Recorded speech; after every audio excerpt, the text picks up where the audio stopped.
Ladies and gentlemen, the conference will start within 1 minute, so please be seated.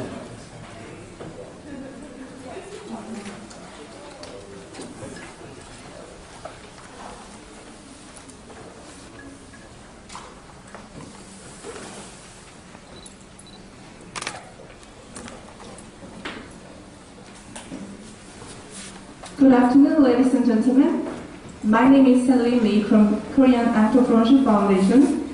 I really welcome you to come this event. Thank you very much. This is the roundtable event the KEF hosts for the first time. The aim of this conference is to share the other countries' cases of entrepreneurship ecosystem and startup environment. And also, we also looking for giving information to the young Korean startups, because we found that there are so many difficulties when they advance in other countries. So we invited 10 presenters from different countries, including Korea, SMBA.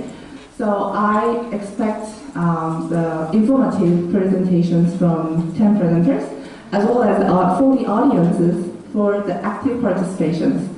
So if you have any questions after each presenter's presentations, please don't hesitate to raise your hand, so our staff go with you with the microphone. So we have a lot of presenters and we have a lot of things to do today. So without further ado, I'd like to welcome our first presenter.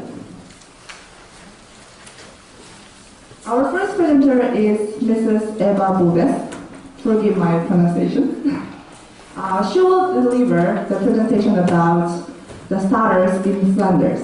So please welcome Mrs. Boves.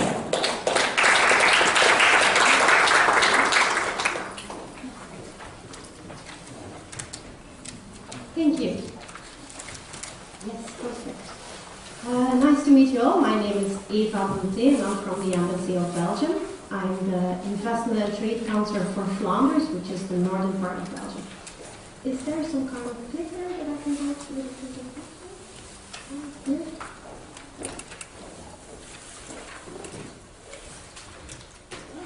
Yes, perfect. Thank you. Okay, so let me start you by explaining a little bit what and where Flanders is. So Flanders is the northern part of Belgium. We are located in the heart of Europe, on the crossroads of different cultures and countries like UK, Netherlands, Germany, and France. Belgium is also divided into different regions, so every region is responsible for economics, local economics. So I'm from the region Flanders. So all these issues like starters, trade promotion, and local initiatives fall under the Flemish government. And just to inform you also, we are an SME country, so most of our companies are small and medium-sized enterprises. So here again, you see us in the world and in Europe. So we have in Belgium 11 million inhabitants, and 6 million of them live in Flanders. We are in the top 25 of the ranking of the biggest importers and exporting, so we are really a trade country. And 80% of the Belgian GDP is created in Flanders. Okay. I am from an organization called Flanders Investment and Trade. We are a governmental agency within the Flemish government, and we are comparable with what Korea has like quota. We have two tasks. On the one hand, we help companies to export and to sell their products here, But we also help Korean companies who want to invest and set up their business in Flanders. We have offices all around the world, and one of them is here in Seoul, and that's where I'm located. So what kind of assistance do we provide to starters? To give you an idea, we have more than 80,000 starters a year, and to see how many starters you have is nice to see how many oxygen you have in your economy. The more starters you have, which means also that entrepreneurs feel safe enough to go through with their ideas and set up their business.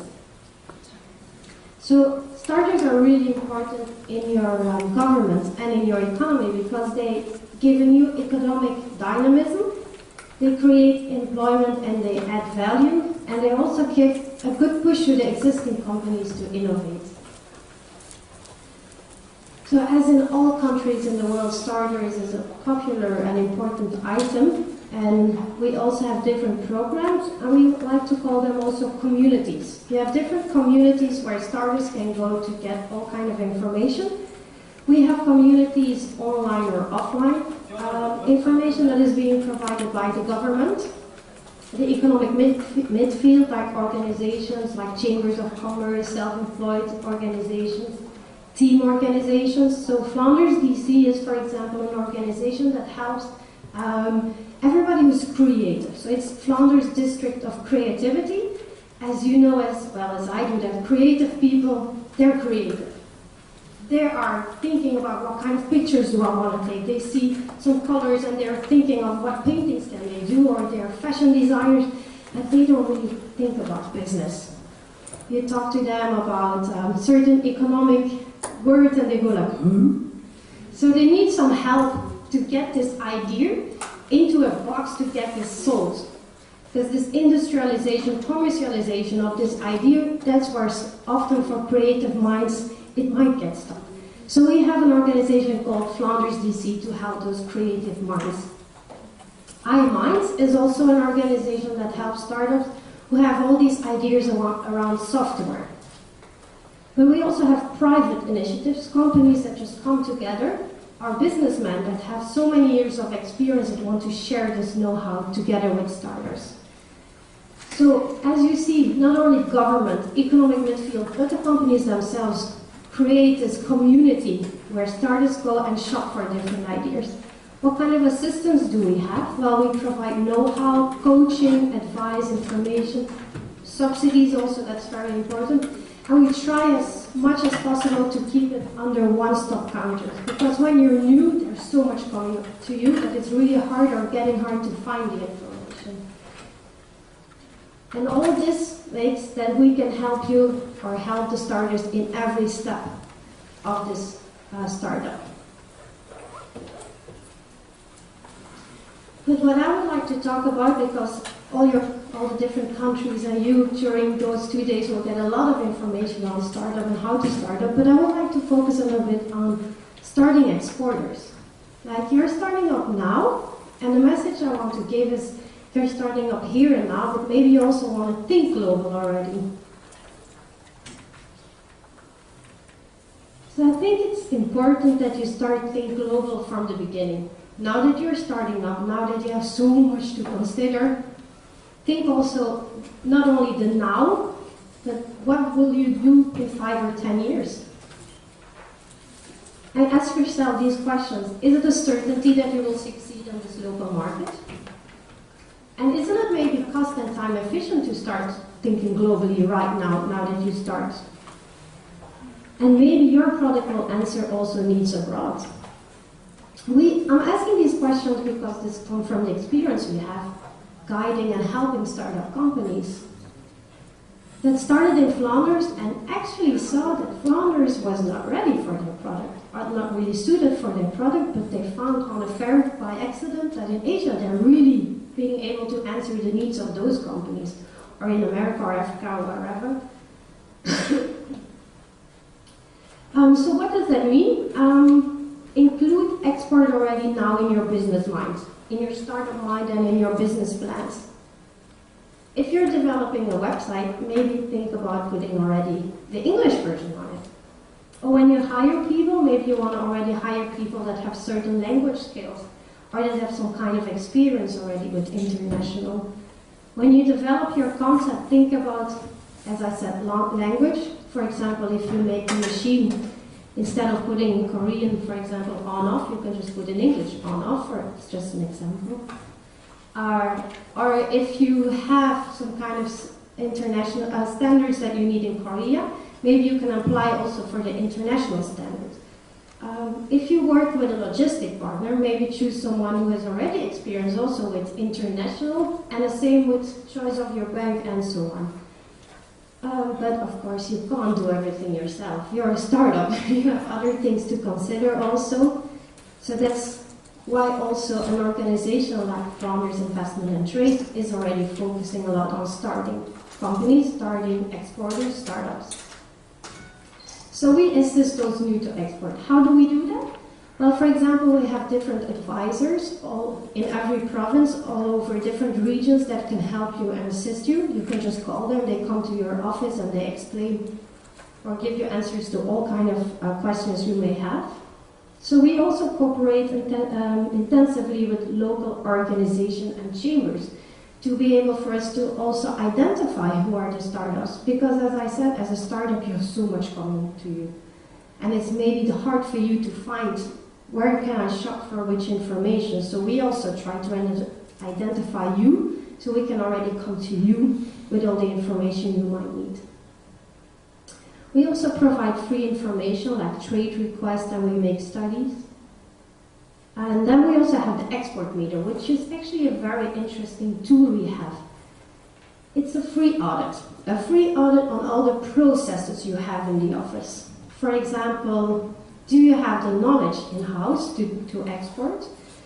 Is, for example, your accounting software able to work with international standards or international questions? Your bank documents, actually everything. Do you have people in the office who speak English or French or any other language? So we do a free audit on all the processes in your office, and we make a nice report for you to tell you which are the shortcomings or where do you have to work better on to be ready to export, not only in Europe but also outside of Europe.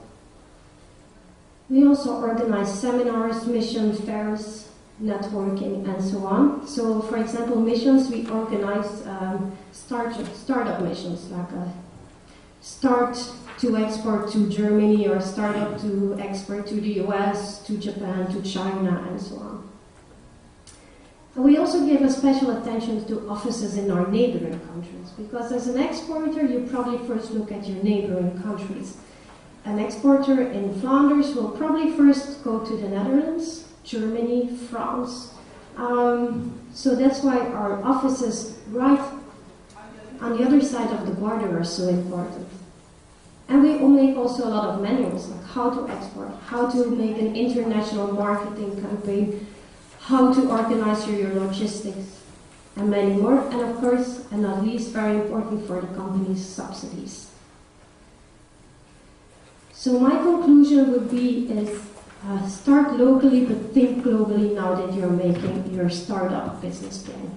Thank you for your attention.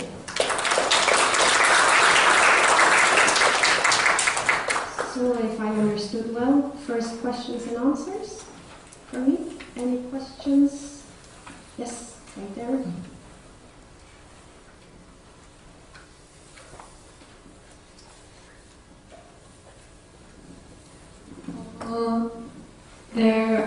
I know that Belgium has a lot of small shops that sell handmade food or stuff like chocolate. Like I went to Belgium and ate chocolate myself.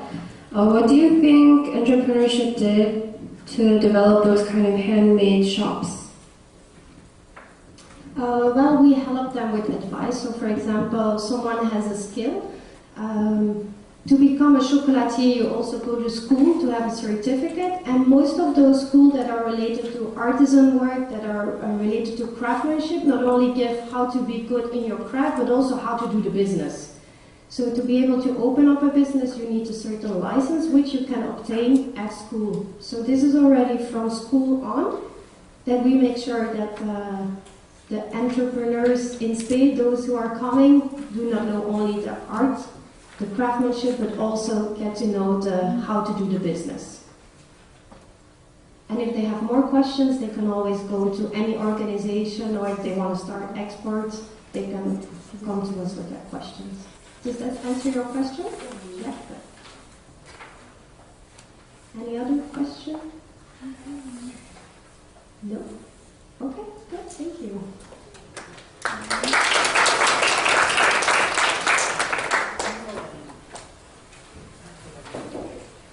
Thank you very much, Ms. Eva Bulgas. Thank you for your informative presentation for the first time.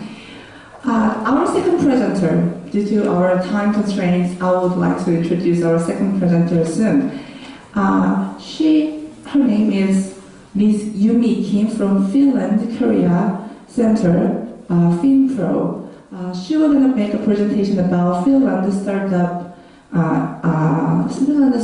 ecosystem. But please understand the contents in your book and the contents in presentation is a little bit different. So please understand that differences. Thank you very much. Please welcome Mrs. Yumi Kim.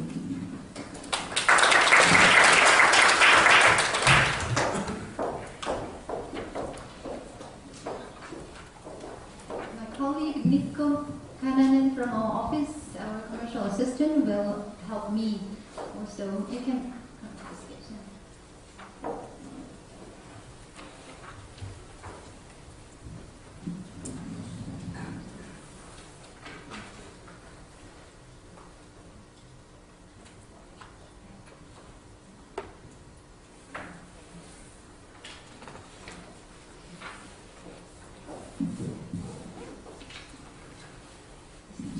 Thank you for the opportunity.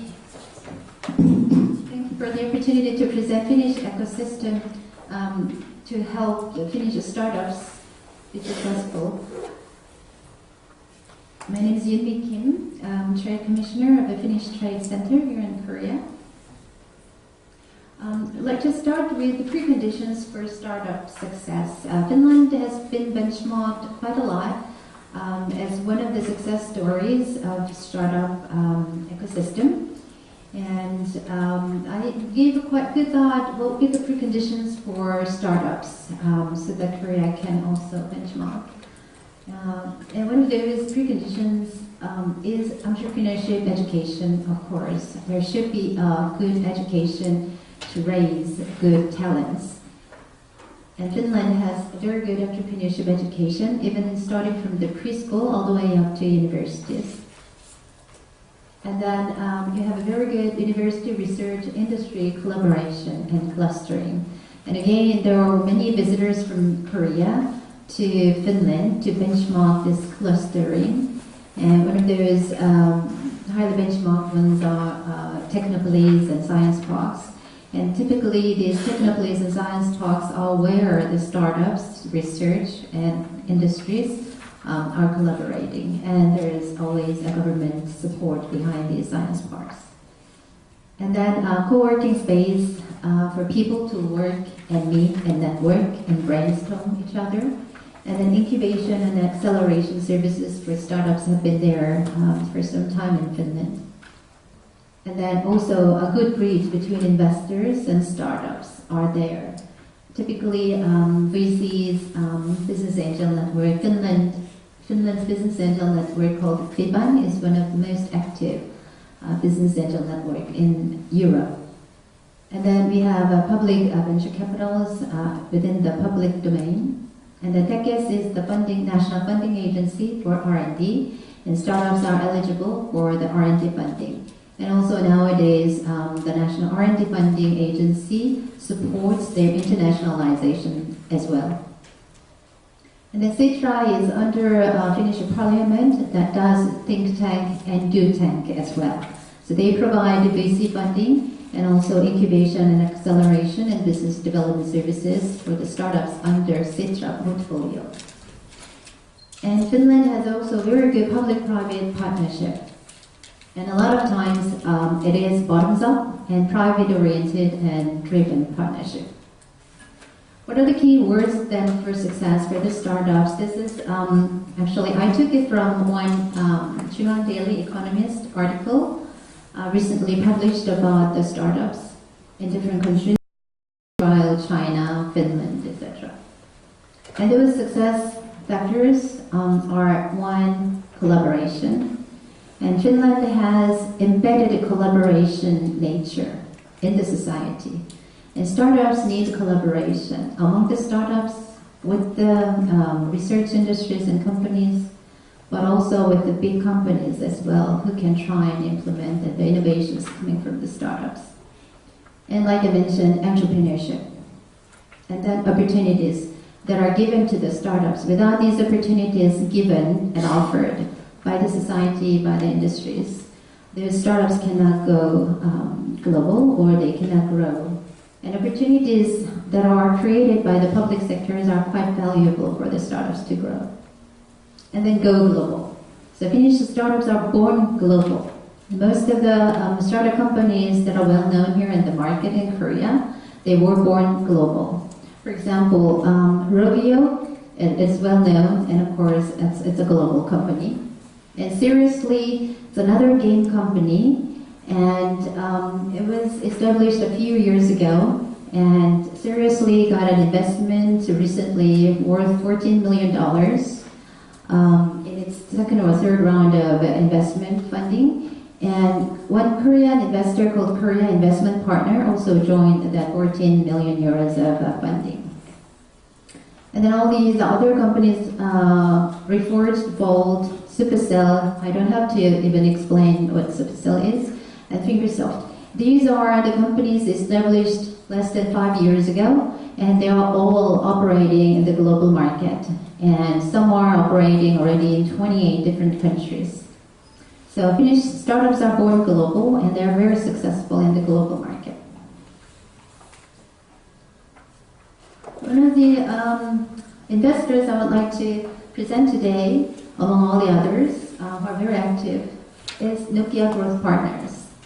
After Nokia sold its device units to Microsoft, many people think that Nokia is dead, not even exist, but that's not the case. Nokia exists, and even more successfully than before in its global network business. And 5 years ago, Nokia set up this NGP, Nokia Growth Partners, and with its $700 million under its management, it specializes in the 5 thematic focused area: car connectivity, mobile consumer, connected enterprise, applied analytics and big data, and local commerce. So Nokia invests into these 5 thematic areas, and they have now about 61 portfolios, 18 successful exits, and 4 IPOs, and 4 over $1 billion plus exits. So it has been very successful in its portfolio management. And just a few days ago, Nokia had Nokia Open Innovation Challenge 2015. That is the 3rd consecutive event held in Finland. And that is also for a very good event to match global talents who are changing the world with innovative ideas. And these are given an opportunity to work with Nokia on its global platform, on its global network. So these are one of the examples of the opportunity I mentioned in my previous slide, that opportunities have to be given to the startups to grow and try, and even visible to the global investors. And Boost Turku, I would like to ask my colleague to give a speech about Boost Turku and the next activities in Finland.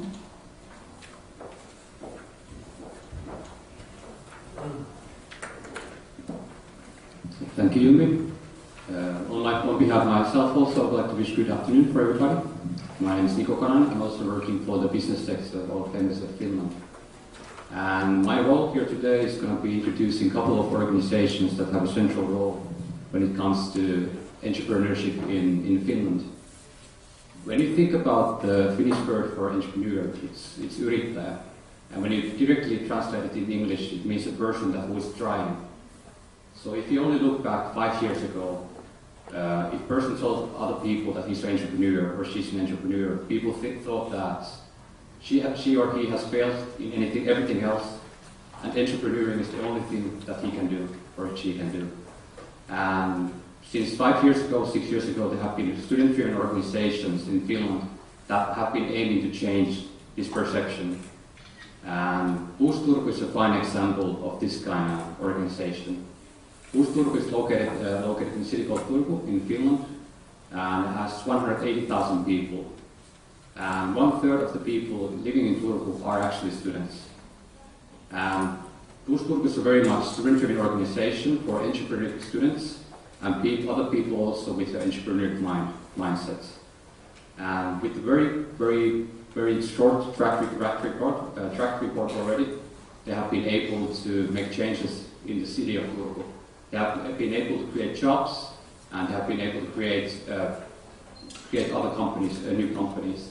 So within 50 weeks of operation, they already created 32 new companies and 100 new employments. And within Boost Turku, they also have different kind of programs that they are running. One of them, and first one of them is being Startup Journey, that is run annually by Boost Turku. And they gather teams with individuals that have ideas and people that actually have talent. And they make the teams to commit in the program, and in the end they also reward the best team with the best idea. And also Boost Turku is facilitating an innovative area called Startup Farm for all the people that need some kind of space for building their own company. If you go a little bit north in Finland, we have a city called Tampere.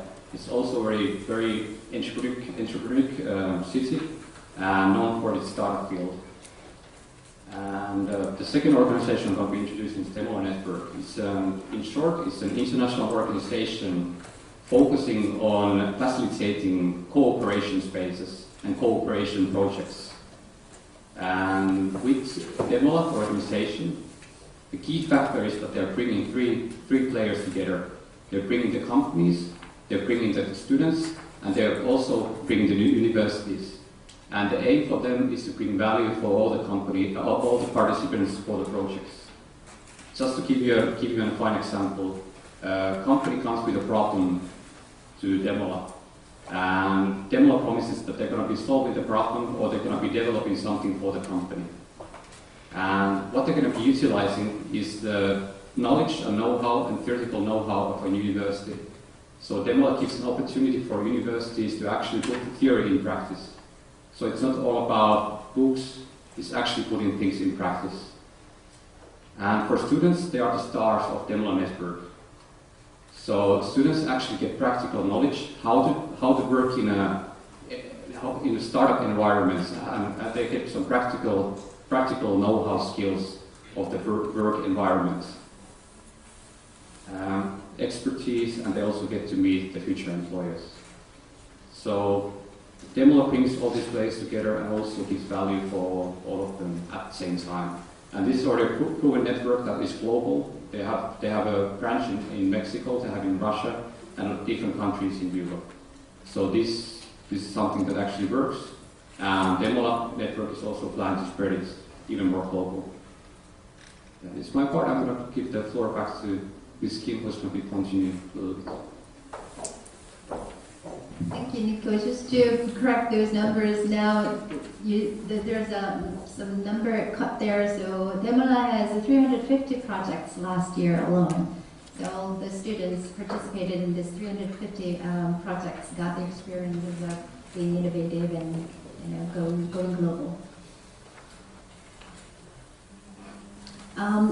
When I talk about the Finnish startup ecosystem, I cannot skip Startup Sauna. Startup Sauna is a global incubation activity born out of Student Entrepreneurship Society in Aalto University. So Finland, with a very much grassroots bottoms-up activities and startup culture, Although ES with Startup Sauna is the focal point of the good examples of a startup ecosystem in Finland. And some of the Korean university students also joined the Summer of Startups during this summer. And then we're hoping that there will be another batch from Korea for the next Summer of Startups program. I gave an example of the good acceleration culture in Finland for the success of startups and entrepreneurship. Accelerators are very active in Finland. One of them I'd like to present is a vertical accelerator. And vertical is an accelerator established almost 2 or 3 years ago. And they're doing mostly their activities in the healthcare, technology, wellness, wearable, and smart home. And recently they added EduTech as their portfolio and also industry hackathons in its event portfolios. Under Vertical Accelerator, they have a community called Health Spa, and Health Spa is the Finnish health ecosystem booster to make Finland as the healthcare technology hub in the globe. GE Healthcare is playing a pivotal role in Finland for the boost of the healthcare technology, and especially helping a lot the startups in that segment. GE Healthcare Innovation Village is now incubating over 20 different companies within its physical village located in Helsinki. And some of them are very early startup, or some are in the next stage of growth. Startup Health Finland is another acceleration incubation program. The FinPro that I represent today is part of this. And we are providing incubation, coaching, and global access for the networking opportunities for the healthcare industry in Finland, especially focusing on their startups. Coming from Finland in the very north, we cannot have something normal, and this is something that is coolest in the world. It's called the polar bear pitching, and actually this is really the pitching to the investors. And the startups have an opportunity to jump into the ice water and have a few minutes for pitching until they feel dying, and then they can jump out of the ice water. I have a YouTube video clip, but I just heard that it's not working. But you can take a look, polarbearpitching.com, and there are very cool video clips, and you probably want to take part of it. One last slide that I would like to present is a slush. Slush is one of the biggest startup events in the world. It started with a 3-people event some 3 years ago? 4 years ago? 4 years ago. Now this year, on the 10th and 11th of November, just last week, it attracted 15,000 attendees to the event in Helsinki, more than 1,700 startups for the 2-day event, 800 investors with 4,000 pre-booked matching. This is where you get to meet the CTO of Alibaba, Vice Premier of China. You will see in the video clip. This is a very fancy startup event, and there are a lot of Korean startups and the government people also joining this event. So I would like to encourage all the audience, if there is students here, the students can make changes with the creative ideas, with the mindset that what I do is creating new values to the everyday life in what I do and also to the society. And if you're a startup, don't be satisfied with what you're doing here in the domestic market. Try to go global and seek somebody who can help you. If you're seeking investor, money is not all in the startups. Yes, money is important, but the one who would provide you the funding should also provide you the network and should provide you the business development. So please seek those who can open the door for you and who can do the business development for you, not just the money. So I'd like to close my presentation with the video clip. I hope this video clip works. It gives you a good idea what the slush is like.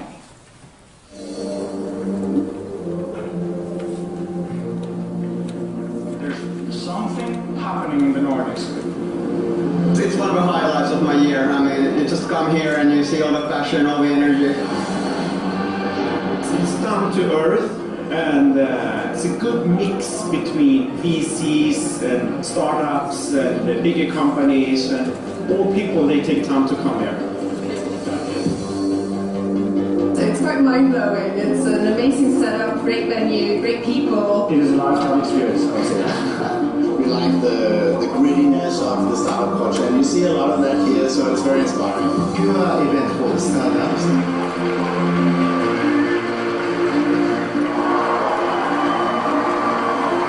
Quality of the startups is exceptional. The meeting and the scheduling system was really good here. This is the place to go to find rockstar teams. Yeah, getting a chance to catch up with people all around the world. I need to be on stage in 25 minutes. I'm a little nervous. I mean, this is a demanding audience.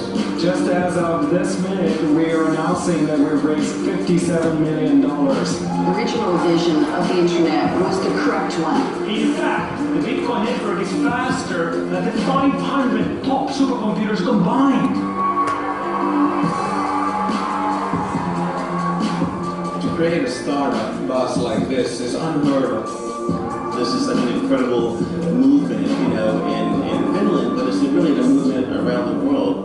I feel like this is bound to be an experience that changes so many people's lives. Next year, I'll come back.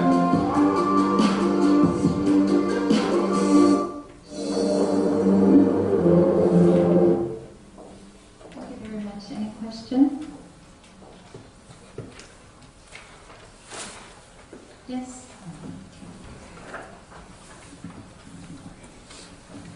Finland is famous for its social welfare system.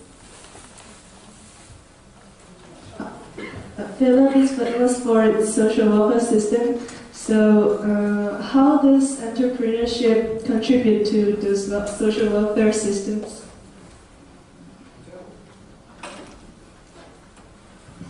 How does the welfare system contribute? Well, basically, the welfare system Finland offers is a safe and secure social safety net.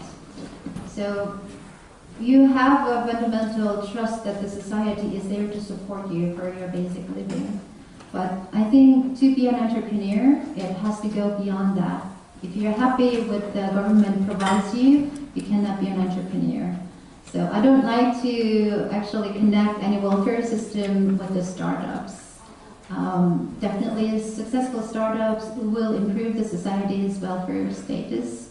But then if you're happy with the welfare system of the society, then I don't think you'll be a good entrepreneur. If there's no more questions, then I'd like to thank you again for your time and attention for the presentation. Thank you very much. Thank you very much. I will invite our first and third presenter, Mr. Andreas Schaffer from Germany. He will make a presentation entitled German Startup Ecosystem. Please welcome Mr. Andreas Schaffer.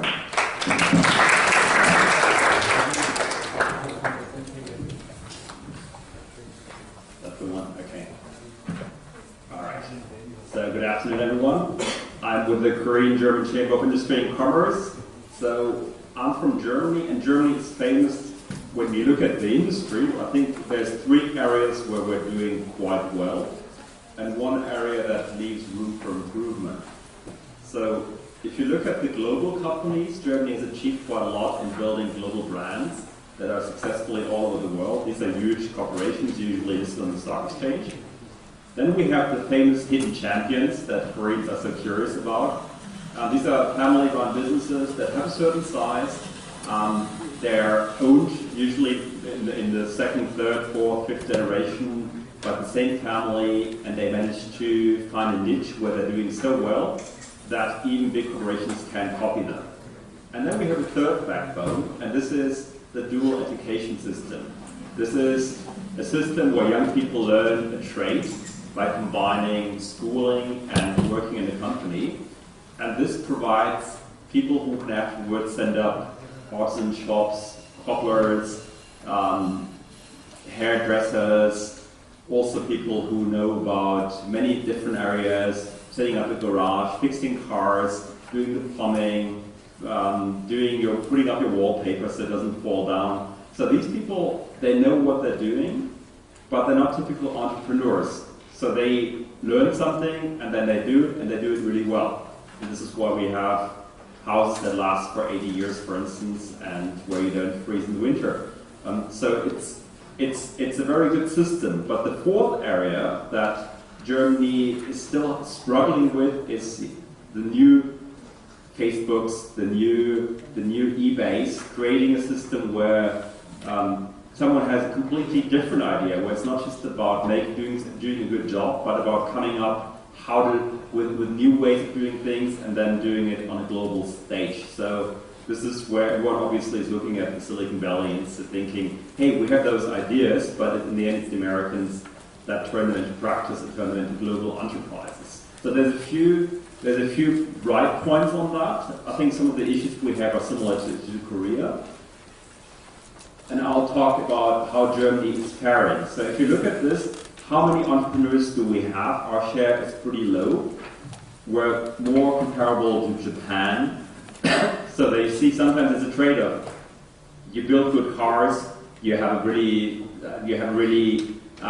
stable economy that has a long-term focus, but at the same time there's people want to work for the big corporations, something that you also have in Korea. They want to work for the government or for the big corporations, and few young people really want to start their own business. So this is something where Germany is struggling, and where the Anglo-Saxon countries, but also China, has more of an entrepreneurial spirit than we have. We're kind of afraid of failure, and also always wanting to do things perfectly. It also means that quite often you don't even start, because in Germany they tell you, well, if you do something, you got to do it properly. But of course you don't know if you'll do it properly, so quite often you don't even start. So a German who learns how to play an instrument, his parents will expect him to do that for the next 10 years, not just give it a try and then say, no, it's nothing for me. So this makes a lot of specialists, but also it makes harder for people who just want to give it a shot and then see what happens. So our issues, we have a stable economy, which sometimes is detrimental to coming up with new ideas, because people say, well, the existing way of doing business works and it pays for a living. We also have the risk aversion, and we have a low tolerance to failure. So they say, well, if you do it wrong, that means that in general we will do it wrong. So that also, of course, makes people more reluctant to try something. Why do people start new businesses? More are doing it because they see opportunity, less are doing it because out of necessity. So Germany, someone mentioned the social safety net, so few Germans really have to start a business because that's the only way they can survive. So it's more about people saying, hey, this is something I want to try out and I'll do it. But they're a minority in Germany, obviously. There's a few companies that are doing quite well. One is Zalando. What they did is something pretty smart. They looked at what American startups are doing and which business models work well in the States. And then they adapted to, say, the German, the European, or other markets. So they don't just copy it, but they also sometimes they make it better, or they adopt it to different cultures, different legal systems. And then they roll it out really quickly and professionally. So what happens is that in a big American company that obviously they start first up with the American market, because it's a huge market.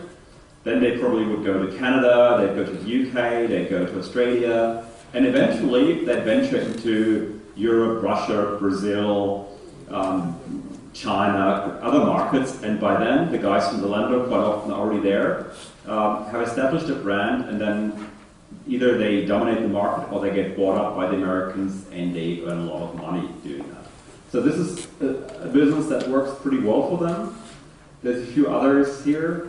And as everywhere, it's always a lot of software, e-commerce, internet, where a lot of the startups are starting. What's the ecosystem? When it comes to doing business, Germany is doing quite all right. We're in the 15th spot globally. Not as good as Korea, but still somewhere among the top 20.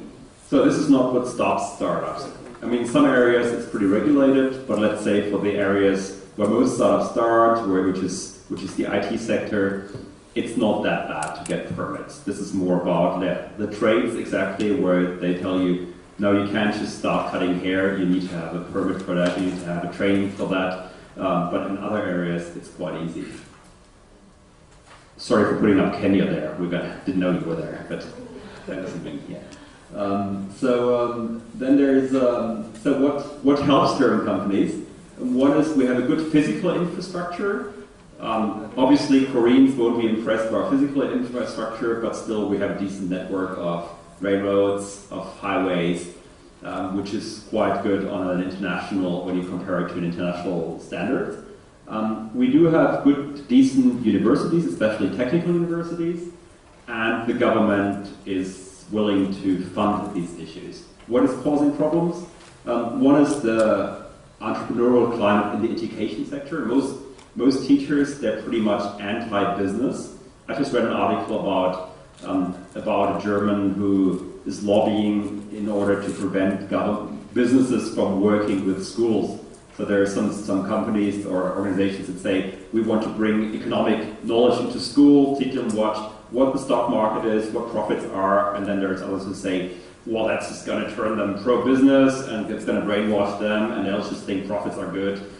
So this is, the environment in many schools is not really helping to create entrepreneurial spirit. We rather learn that the business is bad, they're polluting the environment, they're exploiting workers, so you don't necessarily grow up with a way of thinking, hey, being an entrepreneur is a good thing, but you think these are the bad guys. In other areas, some legal issues are still there in some trades I mentioned, for instance.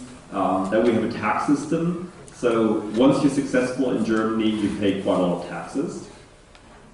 And then information privacy, this is something Germans are crazy about. When you go on Google Street View, you'll see that a lot of the streets in Germany, a lot of the houses are actually not available because people, they wrote to Google and I told them, no, I don't want my house, the place I live in, my apartment, I don't want that to be seen on Google because I think then anyone can just see where I live, and that's a scary thought because then people will know anything about me. So there's a lot of fear that we have about privacy, far more than most markets. They're really concerned about our data being abused, and this is something where there's a lot of, let's say, Europeans in general were more sensitive about that than, say, Americans, but Germans were probably among the ones that are the most scared of companies like Facebook, Google collecting our information. So when we see an ad that's tailor-made for us on the internet, we don't say, hey, that's great, they know what I want, but they say, how the hell would he know this? And then we get kind of put off by this. So how does Germany support? We've got different organizations. One is a German state-run bank called KfW. They do a lot. And then also each state has different ways of promoting business, and also quite often each city has their own incubators that they support. So there's a vast network of government, federal, and city-run institutions to support entrepreneurs. And we picked out Berlin because that's the most famous example on a global stage. When you look at it, a lot of the startups, they actually happen in Berlin. Why is that? One reason, there's one bad reason and many good reasons. One bad reason is Berlin's economy is actually not doing that well. So there are a lot of people who don't have a job, or so they try to start something new. That's why Berlin has a lot of places that sell soup, sushi, where you can get a tattoo, where you can get your nails done. So anything that's trending, people try it, and quite often they don't know what they're doing. So there's a lot of change in Berlin where shops open and then they close. So that probably goes into that figure. So that's the bad thing. Let's start with that. But there's a lot of positive factors that make Berlin really attractive to global entrepreneurs. And I mean real entrepreneurs, so not just people trying to do a thing and see how it works out. If you look at the figures here, so Berlin has actually overtaken London when it comes to the investment startups. So it's really a place where international startups are also going. I heard a group of Korean startups went there this summer to expand into the European market, funded by the Korean government, and they spent 3 months in Berlin. And one of the reasons is Berlin is actually a pretty attractive place to live. It's a big city. It's a big city in a wealthy, industrialized, democratic country. At the same time, the cost of living is still quite affordable. So if you look at the cost here, we've got a few things here. One of the things that you can tell is beer, which is important to a lot of entrepreneurs. So the price of beer is quite affordable, and the same goes for housing, even though prices have gone up. But that means you can try. You can say, hey, I got $10,000. I will be able to live a year in Berlin if I share an apartment, if I go to Aldi or to Lidl, to some discounters. And so this is a good way of seeing, is my product going to work? Because there's always a dry spell where it's not easy to get funding, but you'll get by a little during that. So you don't have to live out of a camper, but you can still live in a nice 1920s building and enjoy the beer and the coffee shops. So this is one reason why Berlin is doing well. Also for office rents, it's pretty easy. So once you pass the first stage of working out of your garage, or in Germany working out of your apartment, you can easily rent an office and it won't cost you so much. Then we mentioned some figures. I mean, the number of young people, anyone who lives in Seoul won't be impressed by that, but by German figures, that's quite a lot of young people. So the future for Germany, we gotta keep Germany entrepreneurial, so people enjoy starting new businesses. We have, similar to Korea, we have demographic changes, so we have less and less young people and more old people. So the question is, how will that affect entrepreneurship? Because quite often it's the young people who want to do something, but maybe this will have to change. Maybe in the future it will have to be more experienced people who are doing something and who try something different. So this might also be an option or something that will create new ideas for us.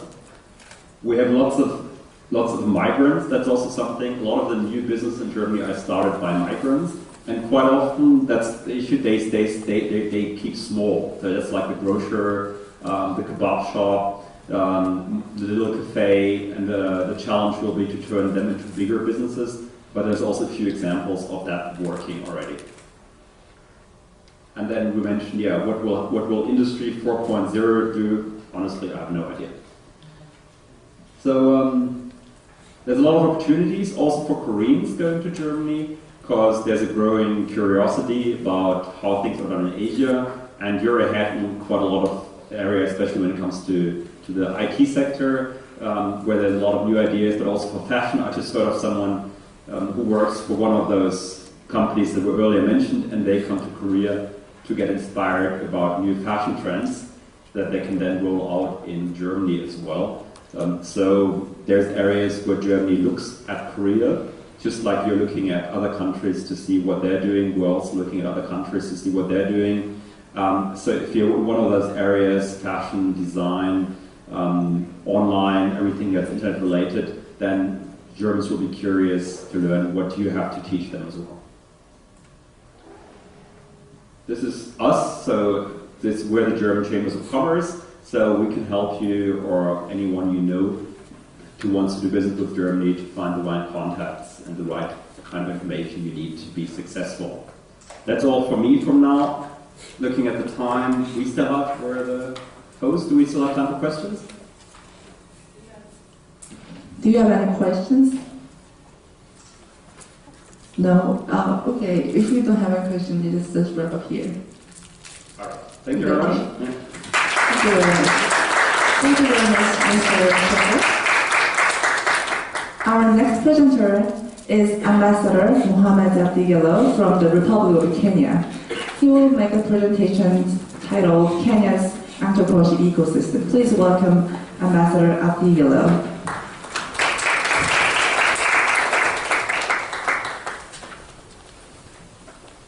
Good afternoon.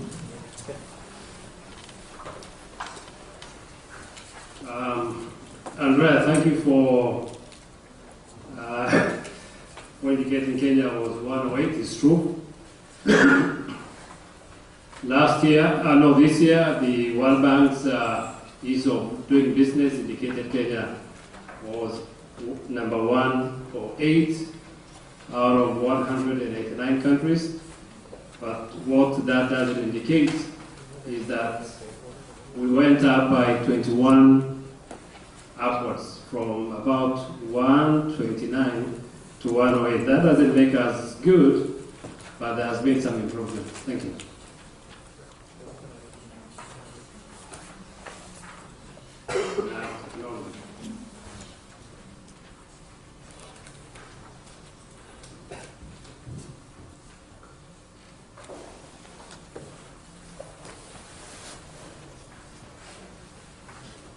My presentation will have it's divided into 5. I'll go quickly because we don't have time. Just a quick glance at Kenya.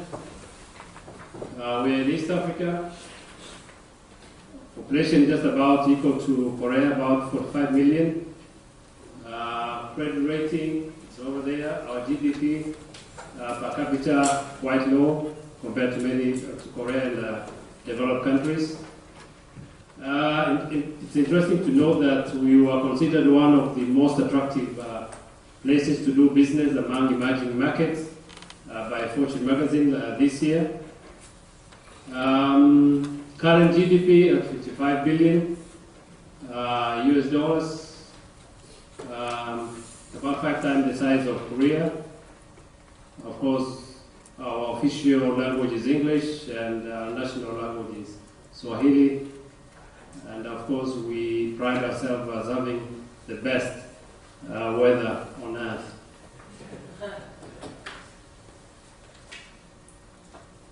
Okay, some information about Kenya. Strong, steady economic growth. We've been growing by about 3.6% since 2000. Currently at about 4%, but the truth of the matter is this year we grew by about 6%, down from about 6.8%. And next year, IMF estimates that we'll be growing by about 7.2%. We are the 4th largest in sub-Saharan Africa in terms of economy, strong growth prospects, and a fast-growing middle class. Low-risk investment environment. As I had mentioned, Fortune magazine considered Kenya as one of the preferable countries for investment. Some of the things we have done really to improve our ranking in doing business was the fact that a special cabinet subcommittee was formed to ensure that we improve the investment climate.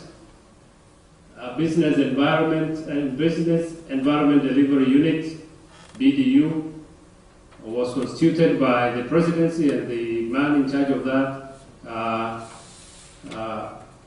stays at the office of the president to make sure that what is agreed to improve the business environment is actually implemented. Other things that we have done is establish a one-stop center for investors, a national investment policy.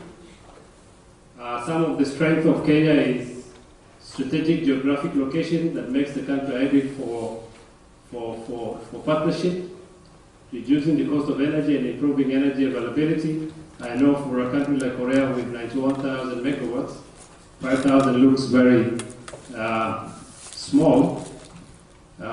In 2003, our total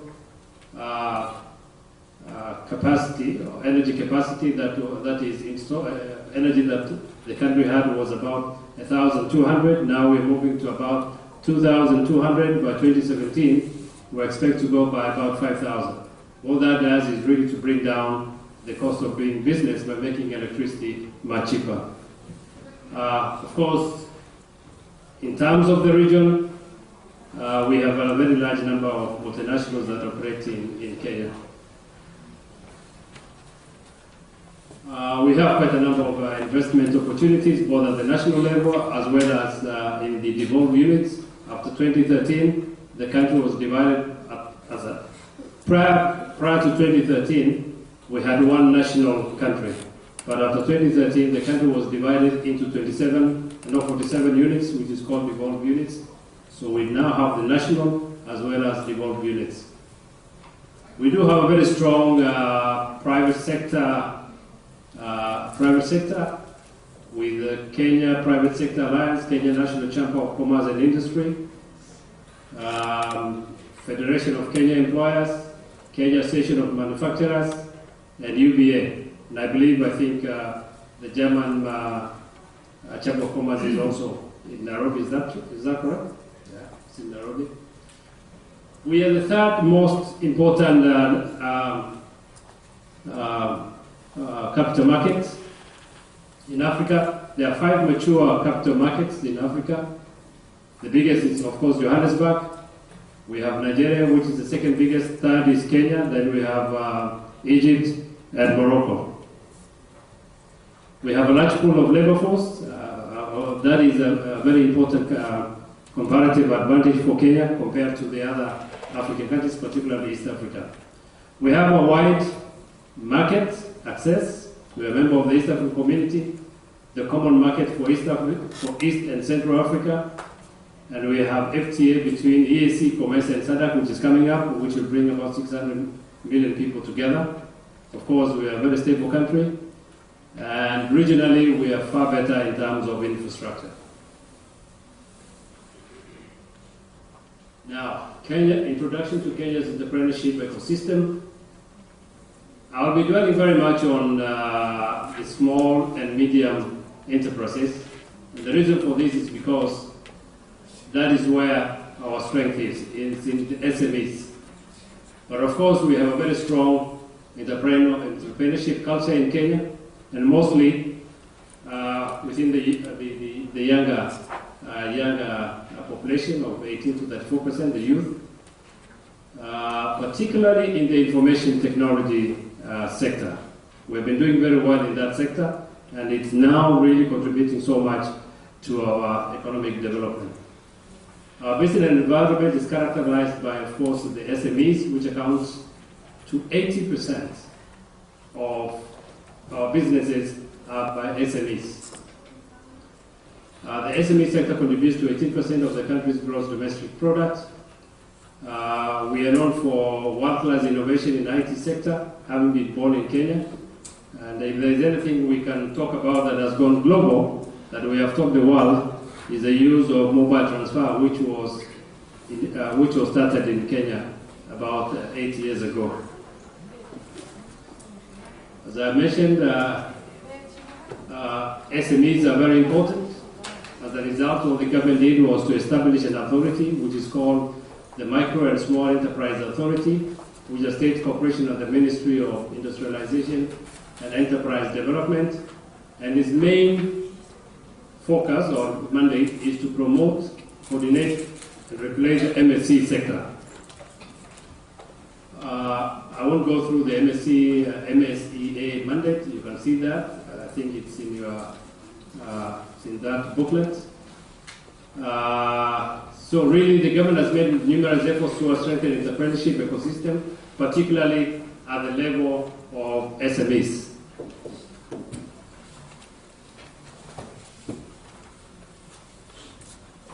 Players within the market environment, that is the business startups, spin-off firms, fast growth firms.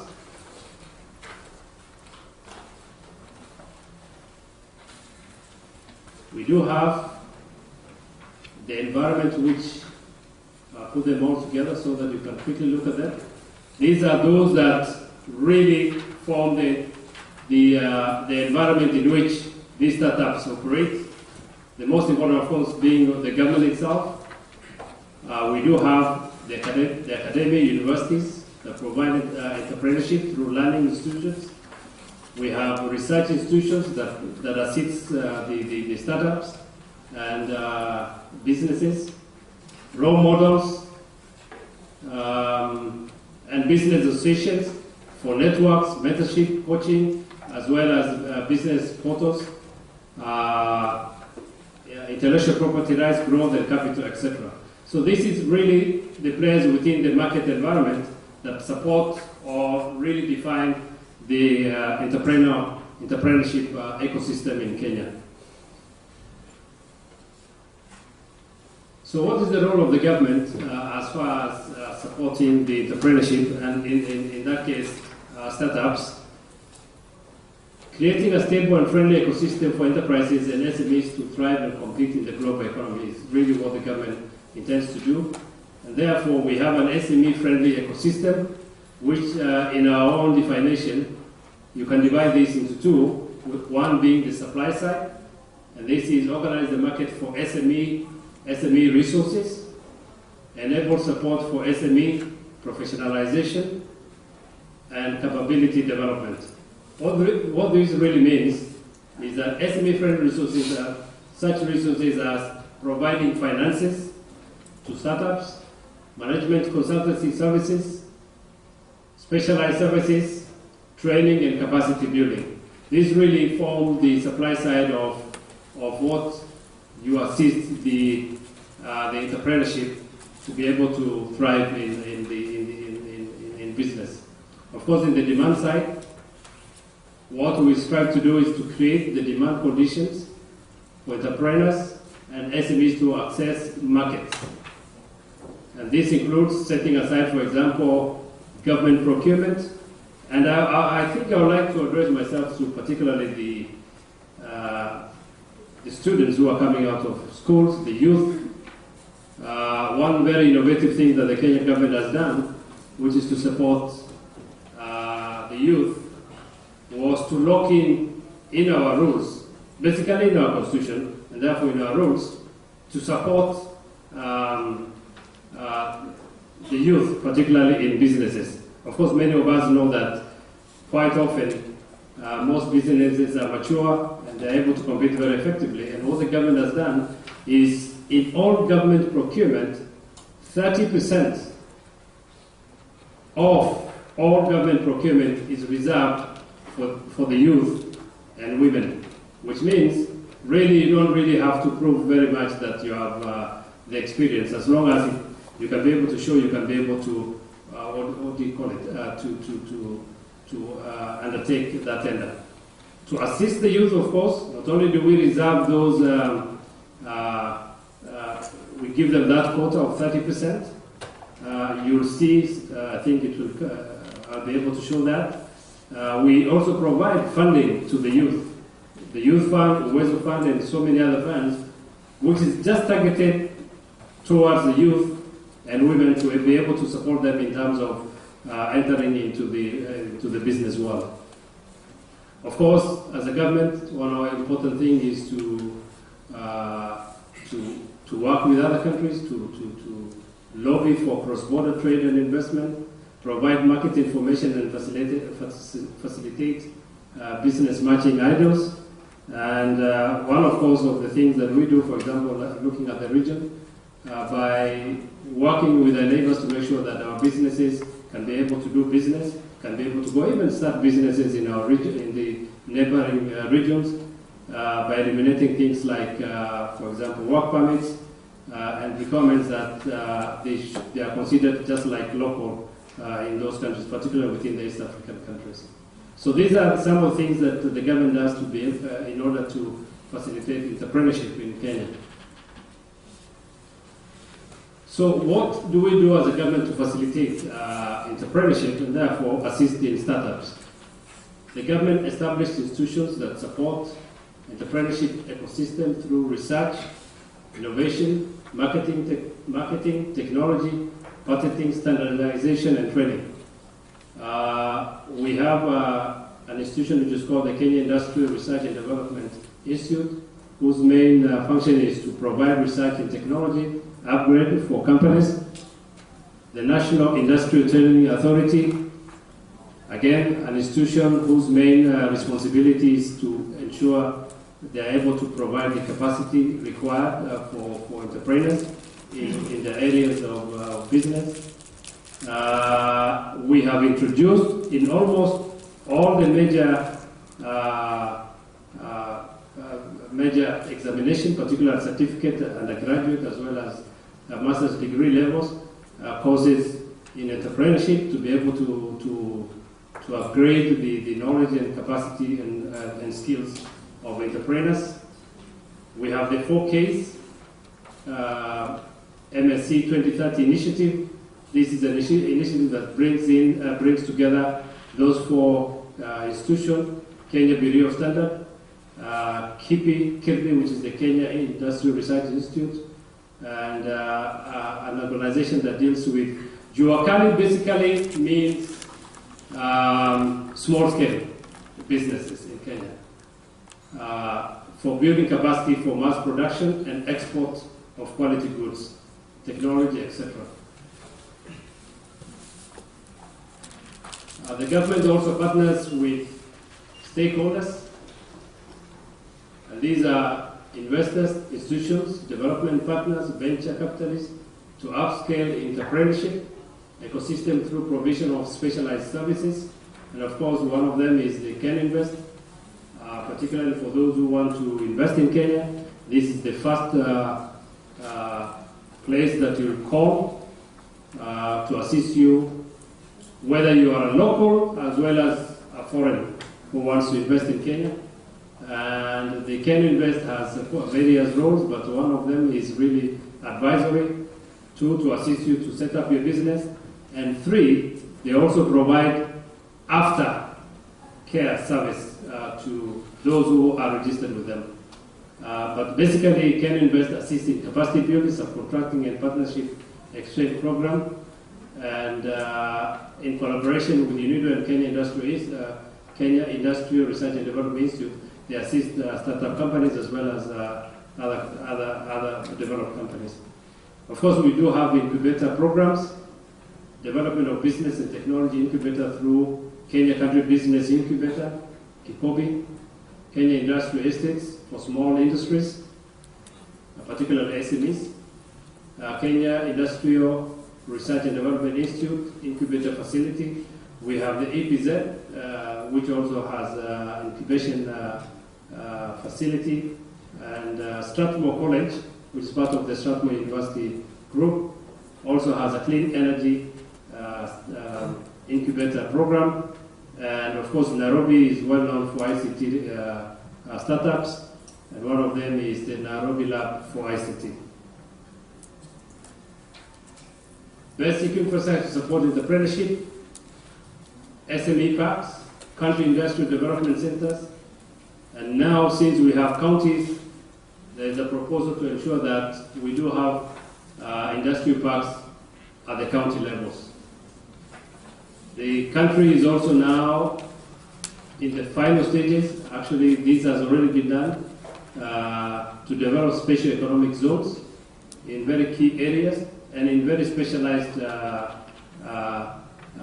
areas, for example, in specific areas of businesses, bring them together.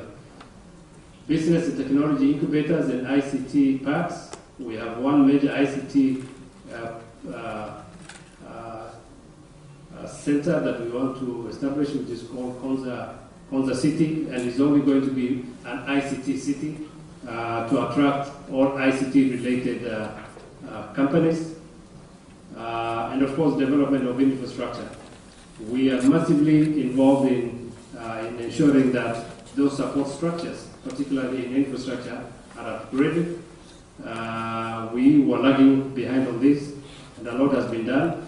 A lot of money is going, 21% of our national budget is going towards infrastructure development. That's about $3 billion going to infrastructure development annually.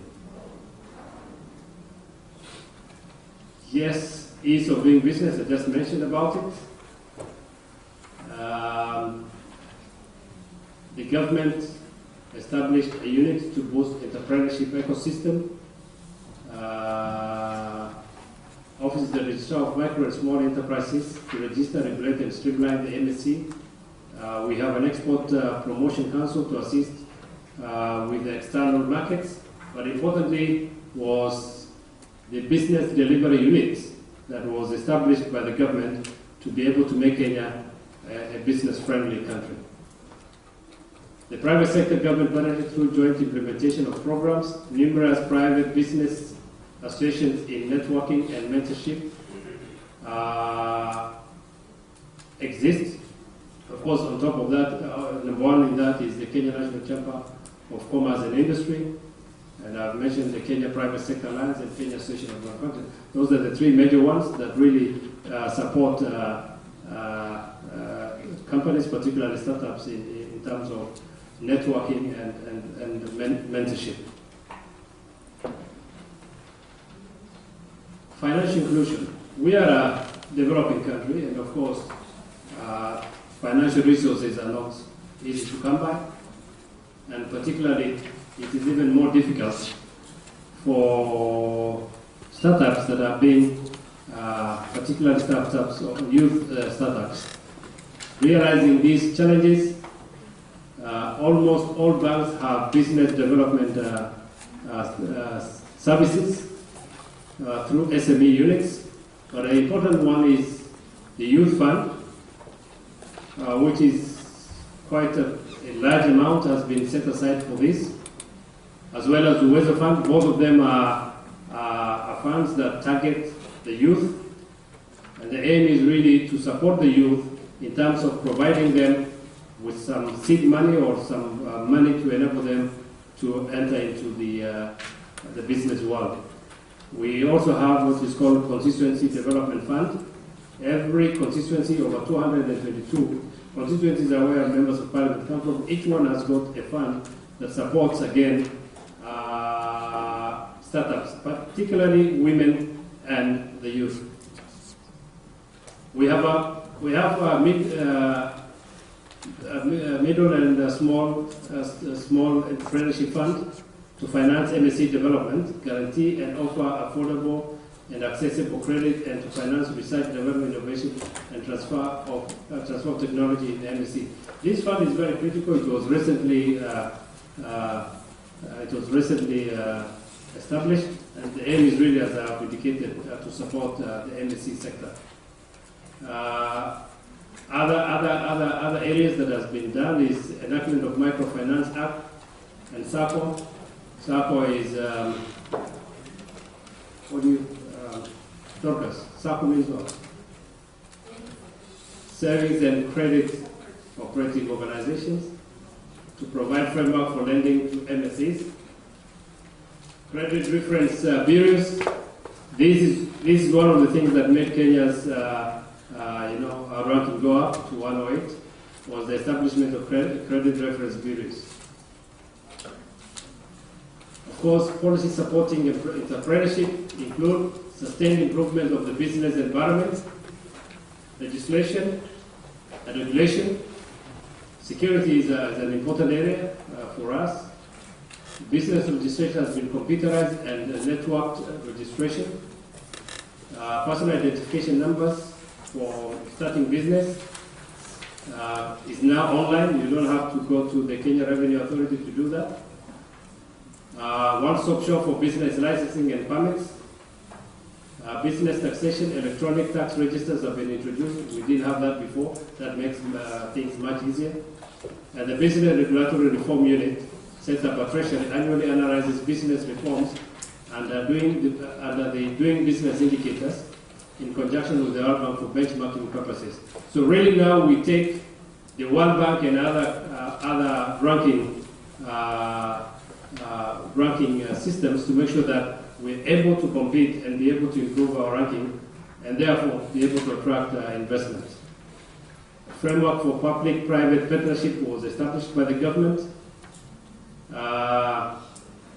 And of course, one of the important things that the Ministry of Foreign Affairs does is to negotiate at the regional or international level for market access for Kenyan products.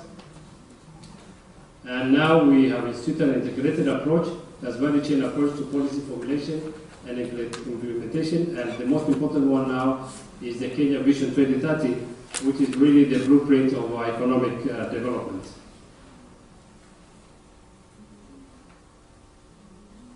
Finally, tribunal under the MSCA Act to provide for settlement of disputes in the MSC sector. As I mentioned, I'm focusing on MSC because really that's where most of our businesses are. That is the small and medium scale enterprises. What are the challenges? Need to strengthen policy, legal, and regulatory framework to shorten bureaucratic procedure and business malpractices. These are still there. It still takes long in some areas to get the relevant licenses, environmental, etc. Still take awfully a long time. And the aim here is really using the business improvement unit to reduce some of this bureaucracy. Financial constraints will always remain. We are a modest country in terms of financial resources. That will always remain as a constraint. Need to strengthen entrepreneurial culture from early academic ladder. Yes, that is a challenge, like in many countries, to ensure that you begin this at very, very early stages to inculcate and encourage entrepreneurship culture. Need to strengthen institutional linkages for information exchange and networking at all levels and international cooperation, e.g. provision of auxiliary services such as credit and insurance. I think that brings me to the end of my presentation. Thank you. Kamsahamnida. Thank you very much, Ambassador Mohamed Abdi Gallo. Do you have any questions on his presentation for Kenya's ecosystem? Okay, if you don't have, let's wrap up here. Thank you very much. Our next presenter is from Korea, Dr. Sang-Sub Kim. He will deliver a presentation about the Korea's entrepreneurship and startup ecosystem. Please welcome him.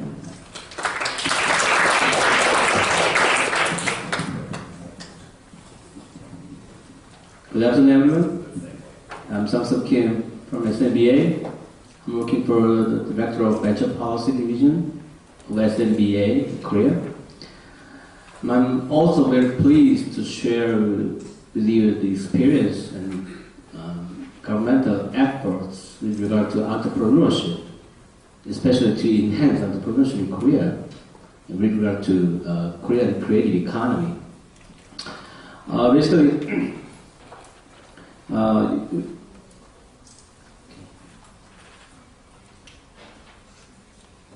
so I have to understand first that the global economy's paradigm is recently switching from imitating catch-up growth model to a growth model leading with creativity. Basically, the growth model is on hardware or led by large enterprises is changing into a growth model wherein both large enterprises and SMEs cooperate to create value. Similarly, it's rapidly switching into a model wherein creative entrepreneurs are valued. So accordingly, it is an important test of times to adapt ourselves to these changes in the global economic paradigm based on the creativity and competitive spirit of our creative workforces. So this is the relationship between as is and to be. The condition of the Korean economy have also been changed in tandem with the changing global economic paradigm. These democracies have matured internally and Korea's global capacity expanding. And more Koreans are taking on creative challenges. As such, Korea is being called to bring about a new revolution for advancement. That's kind of this word, advance for new revolution. What this advanced Korean economy pursues is an economy wherein both you and I, as well as large enterprises and SMEs, grow in a balanced way based on society that values entrepreneurship. That is precisely what will drive entrepreneurship by creative workforces. So you might see the Korean status. The Korean economy is in fact being challenged in several ways to revolutionize into an advanced economy. The trickle-down effect from large enterprises is weakening now, and three problems are on the way within Korean economy. The first one is imbalanced market, and the second one is unreasonable system, and the other one is unfair deals. So the extortion of technology, high distribution cost, and unreasonable government procurement system, and several other problems still exist among Korean economic entities now. So the new administration, Park Geun-hye administration, which was inaugurated in 2013, claimed to stand for the dynamic and innovative economy based on the creative economy to overcome these three kinds of problems. The creative economy, as you know, it refers to an economy that enables each individual to show creative competence, and as a result, added value and more jobs to be increased. So in this kind of economy, the entrepreneurship and SME may play a crucial role to develop or to be more advanced economy. So in this sense, entrepreneurship can be defined as creating new value through challenging uncertainty within the market system. But what is important for economic growth, productive innovation, employment like other countries. So that's why we focus on entrepreneurship in this sense. But however, as you know in this graph, the number of startups going down up to the point 20,000 GDP per capita, but after that point, the number of startups going up. But in the Korea is like living here, so we are now experiencing whether the number of startups who will seek the opportunity will go up or go down. So that's the point the Korean economy is now having.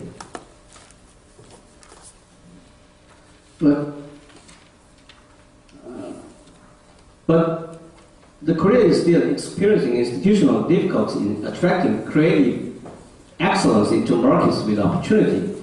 The index of opportunity-seeking startups in Korea still stands at low record among OECD countries. But as you see in the graph or this slide, entrepreneurship in Korea sprouted out from a desire for survival and growth since about 200 years ago, when the class system went extinct. In the midst of hunger, the firm will of we can do it sprang up, and the high education fever of parents fired up the desire. This is how the Westerners who visited Korea describe the entrepreneurship in Korea developed in this Korea. Some have analyzed that the national disposition, the progressive spirit, reached right brain type, and other factors unique to Korea have led to the success of Korean companies. But others have pointed out that the unprecedented ventures and business startup fever that followed the global IT boom in the early 20th derived from such national disposition. Do you agree there? No? So, let's go to the next slide. So, however,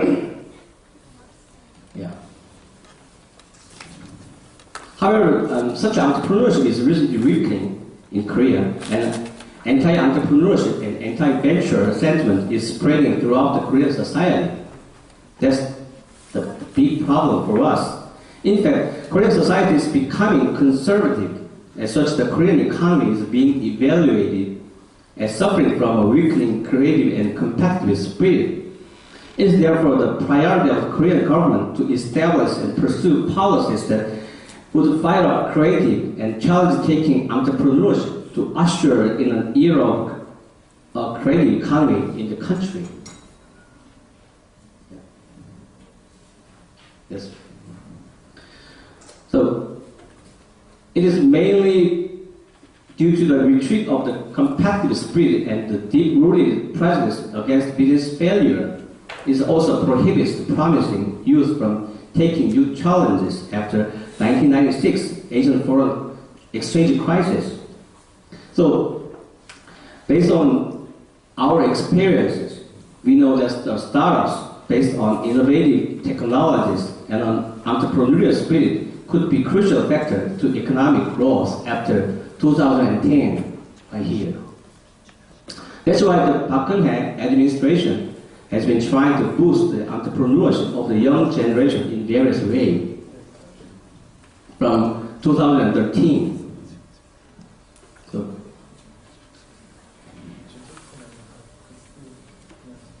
I'm going to show the scheme of Park Geun-hye administration SME policies of entrepreneurship policy. So we are going to focus on creative balance. For innovative entrepreneurship, we as SMBA think that 7 factors such as expanding markets, commercializing technology, and so on might be crucial to enhance entrepreneurship in Korean economy. Among all these measures, creating balance supporters for numerous innovators and entrepreneurship. So SMBA believes that SME policies should maintain balance in creating startups or ventures or doing business, and should realize creativity also in establishing cooperation between big and small companies. So SMEs and ventures with entrepreneurship can further play a crucial role in these creative activities through these kind of 7 factors. So I'm going to introduce some example of policy or as entrepreneurship policy in Korea. We as SMBA came up with measures to provide support according to the cooperative life cycle, ranging from the establishment of startups and ventures to the development and re-challenge after failure. Our administration has built various platforms so that excellent and competent individual or entrepreneur could actively start their technology-based businesses.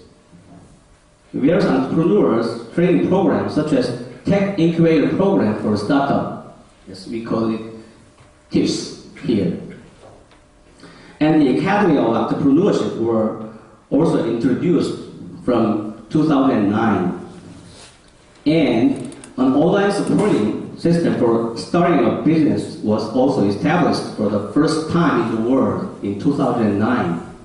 So that's why our startup environment in the world ranking ranks, I think, 17th in the world last year.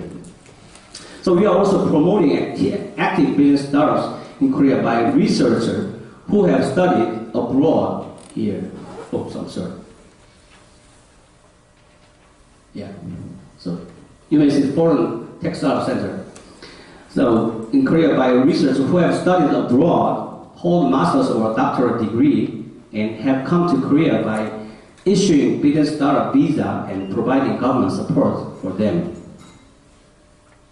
So we have 2 foreign tech startup centers in the world, in Korea, and one is located in Seoul and the other is located in Gwangju area. So they provide technology counseling or mentoring for the foreigners who will start a new business in Korea. And then once getting some support from governments, they can get startup visa, the 8-4 for foreigners. That's our program for foreign startups. And the second one is the various types of venture capital, such as angel, business angel, and special venture capital.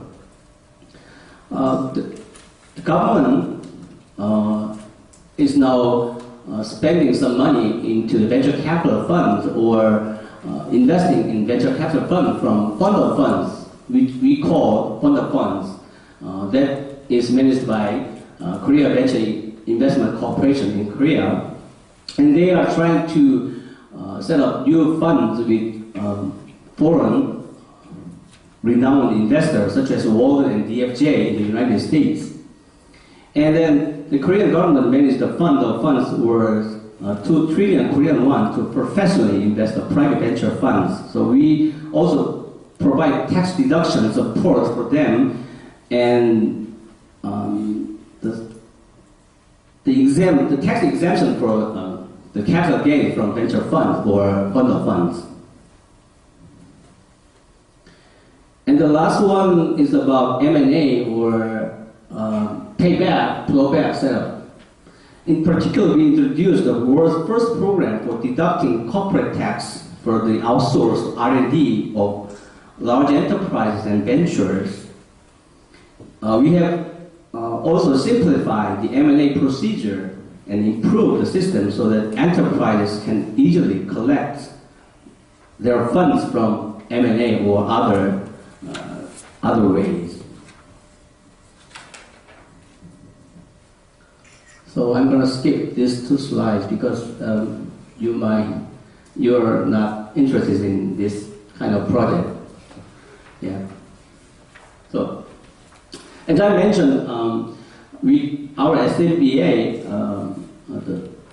the emphasis emphasize on the creative balances. So it is kind of about creative balance. So there still exists a deep-rooted imbalance and unfair business practices among large companies, SMEs, and startups in the Korean economy. So the Korean government endeavors to reorganize various institutions and policy measures for SME,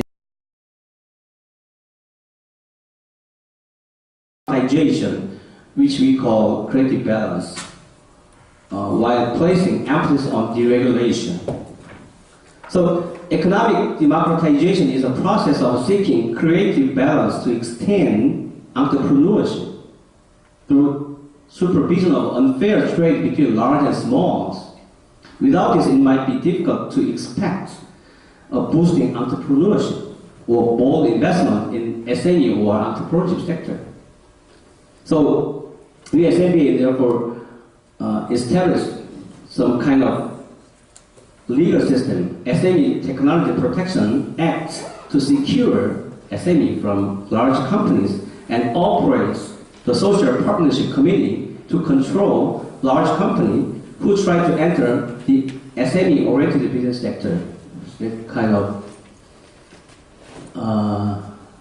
policy says that the assigned 77 SME-oriented business sectors appointed in 2011, and we are now redesignate the kind of sectors which is more familiar to SME. And the other kind of side is global entrepreneurship. We are now handling in the Global Entrepreneurship Week this week.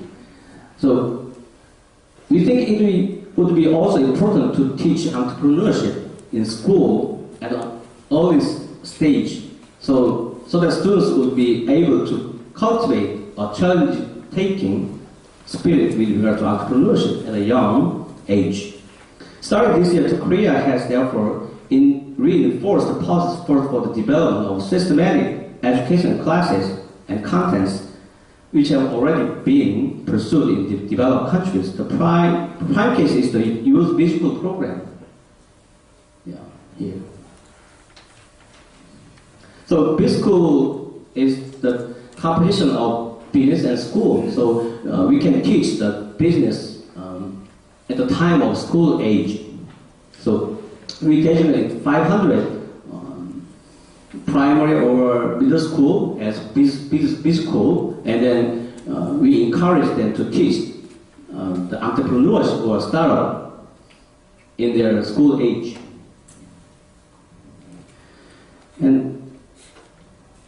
And the other one is the cooperation with Kaufman Foundation of Korean Entrepreneurship Foundation. So we are now searching for Global Entrepreneurship Index, which try to compare the level of entrepreneurship all over the world. And then we are now doing a survey for them. And then next year we can introduce the Global Entrepreneurship Index and now other Global Entrepreneurship Committee or Global Entrepreneurship Congress next year. Okay. But for the entrepreneurship to be best realized, creating a market environment where companies may stably grow is our utmost importance. So we are therefore focusing on providing support platforms or networks tailored to each of the growth stages of SMEs so that business startups would not limit their market domestically.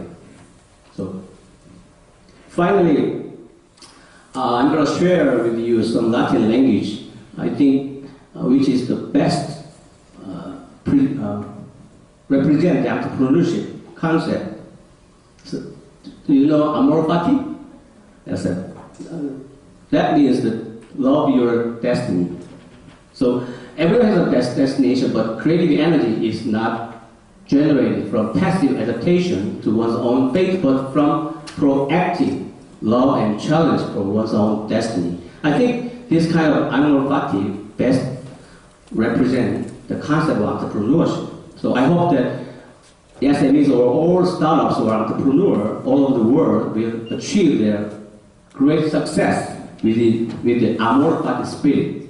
So I'm going to thank my presentation. Thank you for your presentation, Dr. Song-Seok Kim. Do you have any questions on the Korean entrepreneurship or startup ecosystem? No, because we have a lot of Koreans here. So, okay, let's wrap up the presentation here. And thanks so much. Thank you so much. I know we need to take a rest. So we're supposed to have 15 minutes break, but due to the time delay, I would like to suggest you 5-minute breaks. So please be seated after 5 minutes. Thank you.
What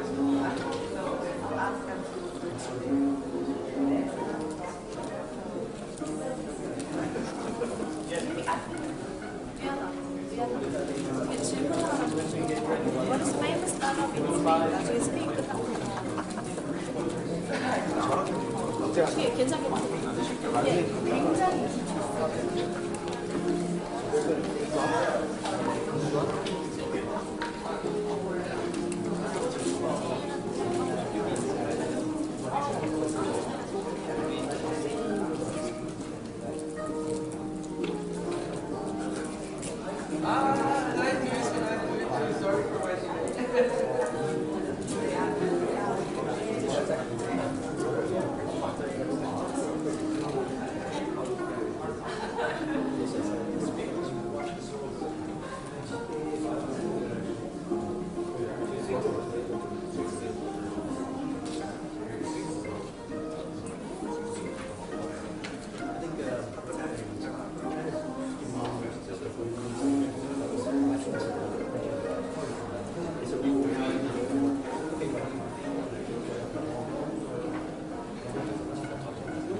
Ladies and gentlemen, we're going to start the second round of presentations within a minute, so please be seated. Thank you very much.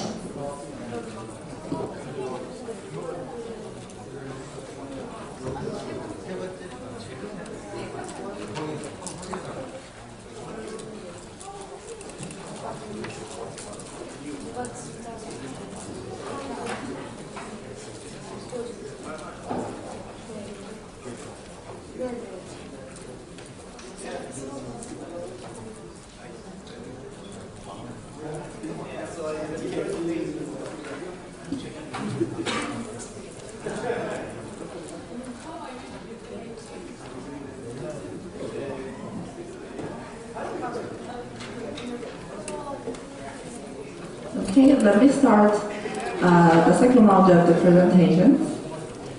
Our next presenter is Ms. Laura Salim Frias Rodriguez from Mexico. Please welcome her. Thank you very much. Thank you very much. Well, first of all, on behalf of the Embassy of Mexico, I would like to thank to the Entrepreneurship Foundation and the Small and Medium Business Administration, the SMBA, for the invitation. I'm so delighted to be here. You know, actually, this is my first presentation in Korea, so I'm going to do my best. Okay?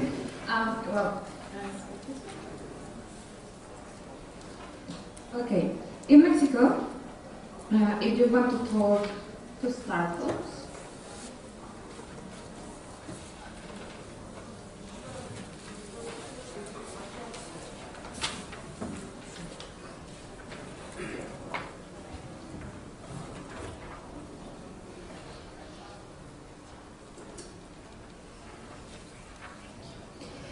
if you want to talk about the startups, you should talk about the National Institute of the Entrepreneur, the INADE, who is the partner of the SMBA in Korea. This is a decentralized administrative office of the Minister of Economy of Mexico in the same way that ProMexico. But meanwhile, ProMexico is in charge to promote the exportations and the Mexican companies The aim of them is tasked to implementing, executing, and coordinating the national policy of inclusive support of the entrepreneurs. All this in order to contribute to economic development and social welfare, as well as the development of policies that promote the culture of business productivity. Well, but talking about the startups, during the last 5 years we have been focusing to increase the Mexican entrepreneurs and support the high impact entrepreneurs. But how we made it? Well, first we established the internet and about to the startups. We thought about it like a recipe. Then the first ingredient is an entrepreneur. But not any kind of entrepreneur, you know. Actually, when you talk about startups, you need a real entrepreneur. One who has commitment, interest, discipline, execution capability, and lots of passion. Because, as Steve just said, the only way to do great work is to love what you do. Then we need the opportunity. But what does it mean for us, for Mexico? Opportunity means innovation. And yes, it is true. Being innovative sometimes is very complicated. But the question is, must entrepreneurs discover the rock science to achieve a successful business? In Mexico, we think that it is not necessary. High-impact entrepreneurs just need to identify opportunities to produce something new, invent new business models or solutions. And then, the last ingredient is the high impact. We recognize the high impact entrepreneurs through their global vision and their commitment with the environment. There used to be people who always are seeking for solutions to solve real problems. They learn from their mistakes and capitalize them, and always are open to collaborate with others. Once that we complete the recipe, Eureka! We have a high entrepreneurs. But how we can help them? How the Mexican government is trying to do their best in order to help our high-impact entrepreneurs. As a government, we made some efforts to help entrepreneurship chain, where the industry funds financial institutions, the academy, the mentors are involved. Yes, it is true, it was not easy. We made mistakes, but now we thought we were started. Then we support them through subsidies, subvention, capital or credits. It depends on the statute and the specific requirements of the project, and each one has different process. In the case of the subvention, we start with an announcement. I'm not going to talk about each case because each one has their own process, but if you need information about any one of them, just let me know. Well, continue with the subsidy. In 2 years, we have supported 236 projects, and for this year, we expect to support 160 company more. In the case of the capital, we was the building of new investment funds, and nowadays we have 30 new funds from the private sector, plus 2 funds that are coming from the state governments. All those new are taking part of 290 companies. Finally, as I told you, we have the credits provided under the consideration of each case. This support can be either for new business or for business in operation. The main credit for startups is the one called Your First Credit, which can be granted in 2 ways. The first one is through the online incubation, and the grant that you can get from this one is from 50,000 Mexican pesos to 150 Mexican pesos.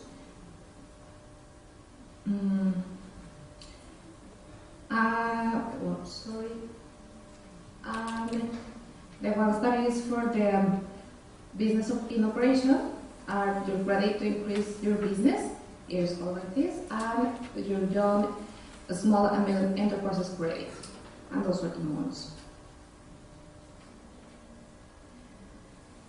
Then support, we try to do our work, use in collaboration with all those kind of players also.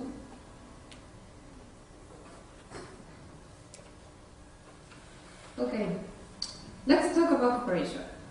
On the other hand, I want to mention that for us, the international cooperation plays an important role. We have a quote: if you didn't know how to make it, ask the ones who knows. And that's been made. In the last 2 years, we have made efforts to enhance the relation with some countries like the United States, with whom we joined the Mexican and the United States Entrepreneurship and Innovation Council, the MOSAIC. It was created in 2013, which is working to promote and strengthen the cross-border design and innovation system to complement our cross-border production. The membership, it has 24 leaders in the high-impact entrepreneurship field, 12 members from each country, as well as this council includes representatives from government, academia, non-governmental organizations, the private sector, business accelerators, and venture capital funds, among others. Additional organizations are represented through 7 subcommittees that are part of this council as well. In Latin America, by the other hand, we are undertaking activities for innovation in the framework of the Pacific Alliance. That is great for the entrepreneurs because they're approaching investors and also the market are not only from their country but also from the Pacific Alliance members. So they have eyes from Chile, Peru, and Colombia in the project. In the case of Asia, our main approach has been with Korea through the SMBA. We signed an MOU in September 2013, and actually our SME joint venture has met twice. The first time was last November, and the second took place just 5 months ago, on July, and it was held here in Seoul. Here you can see the commitments that we are going to follow up during the next year. It includes exchange information, support entrepreneurs from each another country, and some other commitments.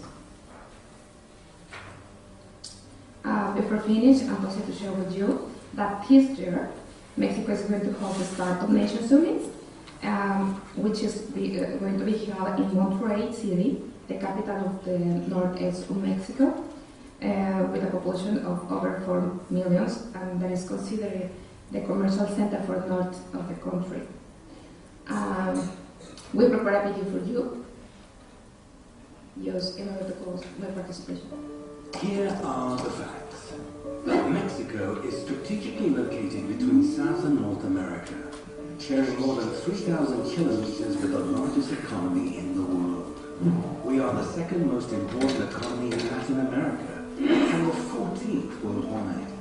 We export over $370 billion every year, and trade over $1 million with the US every second. We are the 4th largest car exporter in the world. Mexico is a hotbed for entrepreneurs. 7 out of 10 jobs come from SMEs. Speaking of entrepreneurship, Mexico plays a leading role. We are relevant, we are innovators, we are leaders. We want to tell you about Mexico and its people. The talent within is reflected in companies that exist and compete in a global economy. It starts with a dream that becomes an idea that sometimes gets sketched into a coffee napkin. And with the right planning and execution, it turns into startups that will change the way we live. I'm sure we have all heard the phrase, Viva Mexico! But what does it mean? Fancy some nachos? We look at an avocado and think of guacamole. The Mexican startup, the Alfarce, took the seed and transformed it into a biodegradable, sustainable plastic. Viva Mexico! Mexico City, with over 22 million people, parking T-Mobile lets us know where to park. And how about paying for that parking meter from your smartphone? No time wasted, no change needed. Viva Mexico! Speaking of smartphones, we are a country that loves social media, with millions of online users every second. Is it a waste of time? Or a way for Koeski to determine if you're trustworthy of credits and loans? Viva Mexico! Yes, this is Mexico, a country far away from sombreros, tequila, and tacos. Tacos.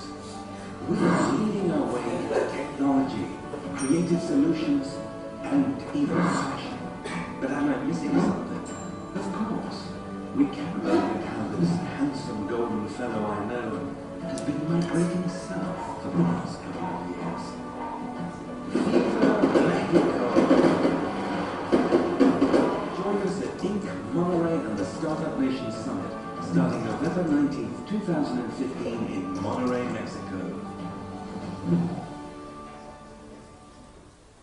Wow, thank you very much.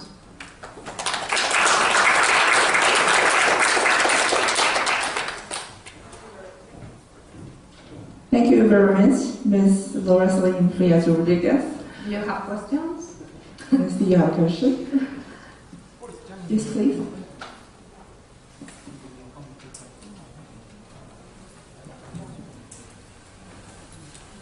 Hello. Hello. Hello. Hello, my name is Jen. From what I heard from over the years, Mexico has a social security problem. So personally, I don't feel really safe to start a business there. So how would you make overseas investor how would you make overseas investor feel safe to do business in Mexico? Oh, this is a really good question. Because actually, I'm as well as the Deputy Trade and Investment Commissioner. And this is a question that always all the investors ask us during our seminars and even when we receive them in Mexico. And let me tell you that it's true. There is a problem, but there is a focused problem. You know, this weekend I was attending also the coffee show, and many people before the attack in Paris, they told me, "Hey, Mexico is secure, so can I travel and visit your country and I will be safe?" After they visit us, and they told us, "Sorry, I was wrong. Paris should be not the secure country." So what I can tell you is that yes, in Mexico we have some problems about the security, but it is a problem that is focusing, and it is not a problem that is going to attend directly to you. In the different way that it is going to happen in some other countries. In Mexico, the security is focused and it is just between them, between the bad guys, between them. It is not, they are not going to attack you like a civil person. So I don't know if you catch my idea. So what I mean is that we always do our job in order to protect the investors. For us, the investors are one of the most important persons that we need to protect as a civil person. So there is a problem, but it is a focused problem, and we're attending these problems since the last 6 years. So I can tell you, and you can ask to any investors that have visited my country in the last 5 years, that at this moment we have not registered any problem with investors, no against their security. I don't know if I answered your question. Okay. It did, yeah. Sorry. Do you have another question? If there's no question, let's close our presentation here. Thank you very much. Thank you. Thank you. Our next presentation is from Spain, Mr. Antonio Garcia Rebola. He will deliver the presentation entitled Spain Startup Ecosystem. Please welcome him. Thank you.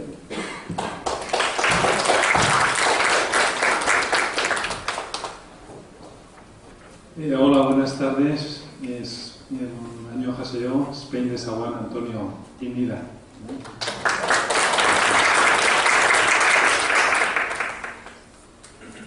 Well, I want to give you an overview of the Spanish startup ecosystem, and I have prepared a presentation that is full of statistics and at the first half, and the second half is to give you some ideas, and especially to give you some business ideas about how to do business with Spain, and why some sectors like tourism can be a very good opportunity for Koreans and startup business in Spain.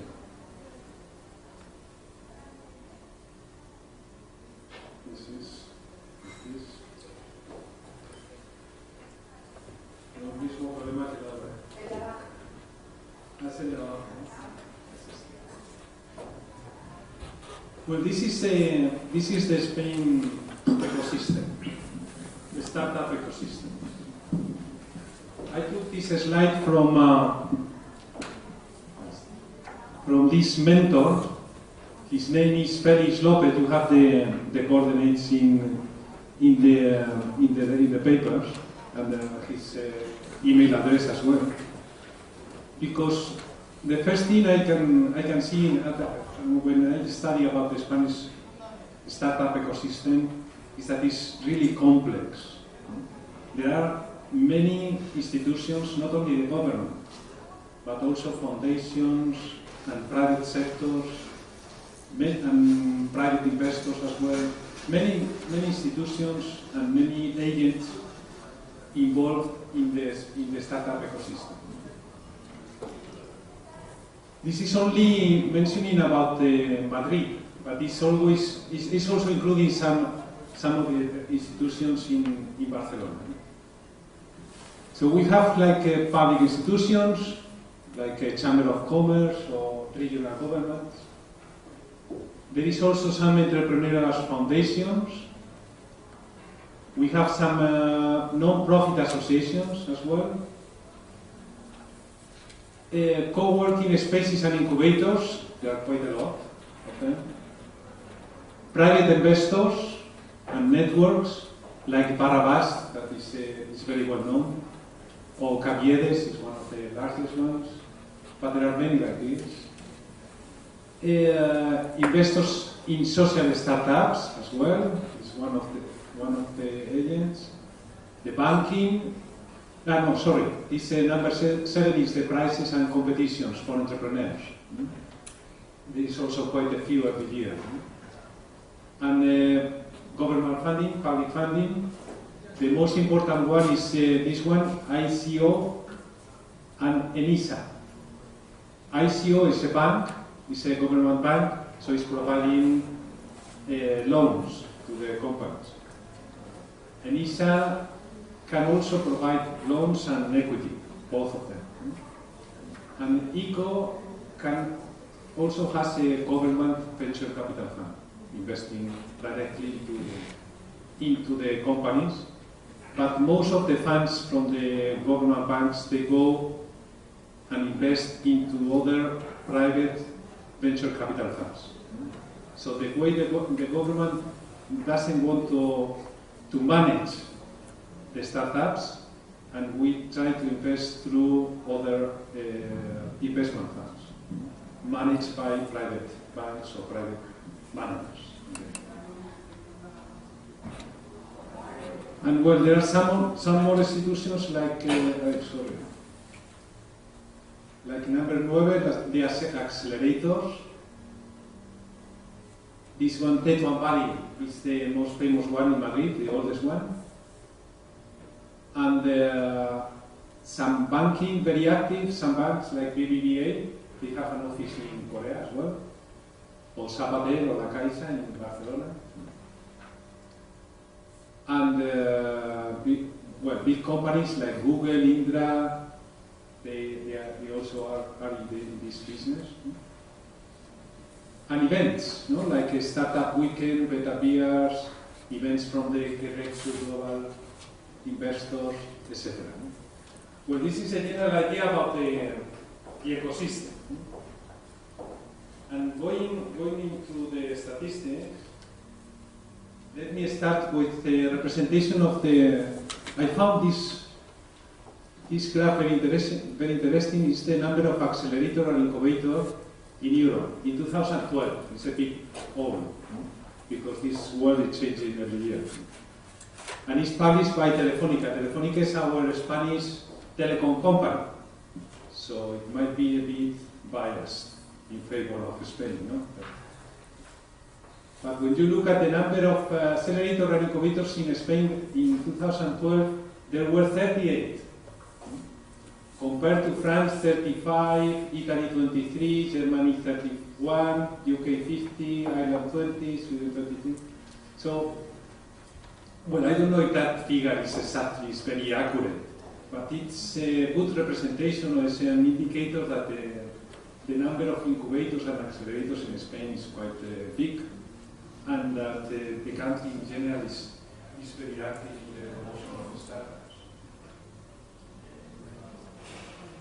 Well, in Europe, we have a Google campus, the same as you have here in Seoul, and in Europe there are two more, one in London and one in Warsaw, and the other one in the world is in Tel Aviv, so there are 5.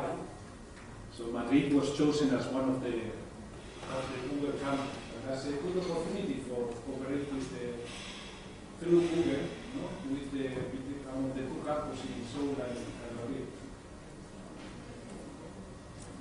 And now I go through the poor statistics. Well, these statistics, they come from a startup company. The name of the startup is here is Venture Watch. So it's a Spanish startup that is starting to collect the statistics about the number of deals or the investment. They have been working in the every year. So in 2015 compared to 2014, the accumulated investment is about 200 million euros. So in total, this year it will reach about 400 million euros, and it's increasing considerably with respect to the year before. And the same about the number of deals. Number of deals is about an average of 15 deals in Spanish IT companies. It's only referred to IT, to information technology. It's not, there might be many other startups in other fields, but these statistics only refer to ICT. This one is very interesting because it's the origin of the funds by volume. No? And this is referring as well to this year, January to June. And the United States is the main investor in IT companies in Spain with 38.6%. Second one is Spain with 25.2%. United Kingdom is 17.9%. And what is very interesting is Japan 3%, China 2.9%. I would like to see Korea there. It should be there. About, between China, it should be about 3%, 2.5%. Maybe it's there, but these statistics cannot reflect it. And then about investor type, most of the investment is coming from venture capital companies and business angels. And regarding to sectors, fintech and e-commerce, they are the sectors, the most popular sectors in Spain right now, this year. I checked about last year, it was different, and e-commerce was bigger than fintech. But always fintech and e-commerce are the most popular ones. But e-health is coming up very strongly as well. We also have some interesting sectors like marketing, lifestyle, real estate, food. I think these are the sectors more promising for the future. When we, in the map of Spain, most of the operations, they are coming from Madrid. So the red color is the areas with higher density of operations, Madrid and Barcelona. But Valencia is also an interesting place for startups. This is the list of the last deals made in 2015, but I'm not going through it because I think my time is running out very quickly. And some of the examples of the last deals, for example, this is a payment gateway for fintech. There is one for the drones. This one is to build a supermarket on the mobile. Or this one is for health, no? For sportive people. Well, this is my most important message I would like to convey to you. I think we are many embassies talking here, no, to you, and I believe that we must seek we must find the ways of cooperating between the Korean government and other countries in order to make the startups, or some of them, maybe not all, but maybe some of them, they should start as a global company. So I think the idea is to work together between the governments, something that Laura was saying before, no? The agreement you have with the Korean government. I think that's very interesting, and on my side, from the Spanish government, we are very open for this kind of collaboration. And last exercise is only to give you an overview of the reasons to consider Spain as a platform or as a country to do business, or to invest, or to set up startup companies, or to cooperate for business. Well, first, because we are a European country, so we belong to the European Union, but we have a great network with Latin America, because we share part of our history and we share the same language. And also we have a great connection to the Northern Africa. Second, because we are very open to foreign investment. We are one of the most open countries for foreigners, for foreign investment. So most of the multinationals, 13,000 foreign companies in Spain, and 70 of the Forbes top 100 companies, they have branches in Spain. We are open, and we are also friendly to foreign investors. I think that's our main characteristic. We, in Spain, there's 3 business schools that are among the top 10 business schools in the world. And we are the European country with the largest number of European business schools in this ranking. We have the Instituto de Empresa Business School, ESABE, and the IESE. The 3 of them are very excellent. They have excellent MBA programs. For visa, last year we passed a law. The name of the law is the Law for Entrepreneurs, and one of the most important measures is the creation of these visas for investors and entrepreneurs. So they have a fast track to get the visa in 10 days for visas and 20 days for authorizations, and it's a process, a very fast process to get a visa in this occasion. And well, the economic is doing good this year. You know that we faced the euro crisis during the 2009 to 2012, but the economic growth is 3.3% in 2015, and the forecast is about 3% in 2016. And we are still number 14 after Korea as in the ranking, in the GDP ranking. This is referred to 2014. Korean companies are already established in Spain. There are quite a few, as you see here. Mainly the main investment is from GS, from SK, from Hanjin Shipping, but Samsung Electronics or LG are also very well established. And some of the companies like Samsung Electronics and Telefonica are already working in the Internet of Things. So there is already some cooperation among the big companies. Our cost per hour is also under the European average, so it's 23.7 euros per hour. So that's also one good reason to set up in Spain. And as an idea of a sector in which Spain is a superpower and could create many ideas for cooperation, I chose tourism.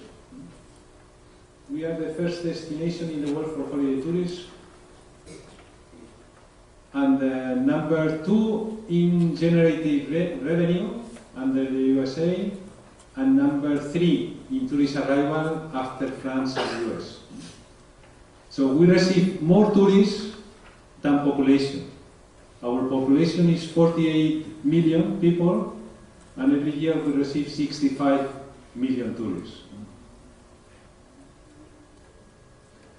And well, tourism is a big industry, it's a big economic sector for the Spanish economy, and it's providing a lot of opportunities for startup companies in smart tourism, MICE, cultural tourism, gastronomic, etc., etc. And that's the last slide, and that's the end of my presentation. So I would be very happy to attend your questions. Thank you very much.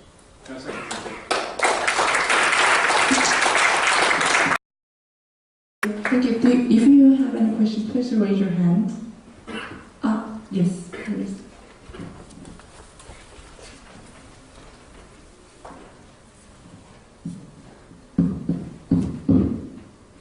Hi. Hi. What is famous turtle in Spain? Sorry, famous? Turtle. The turtle.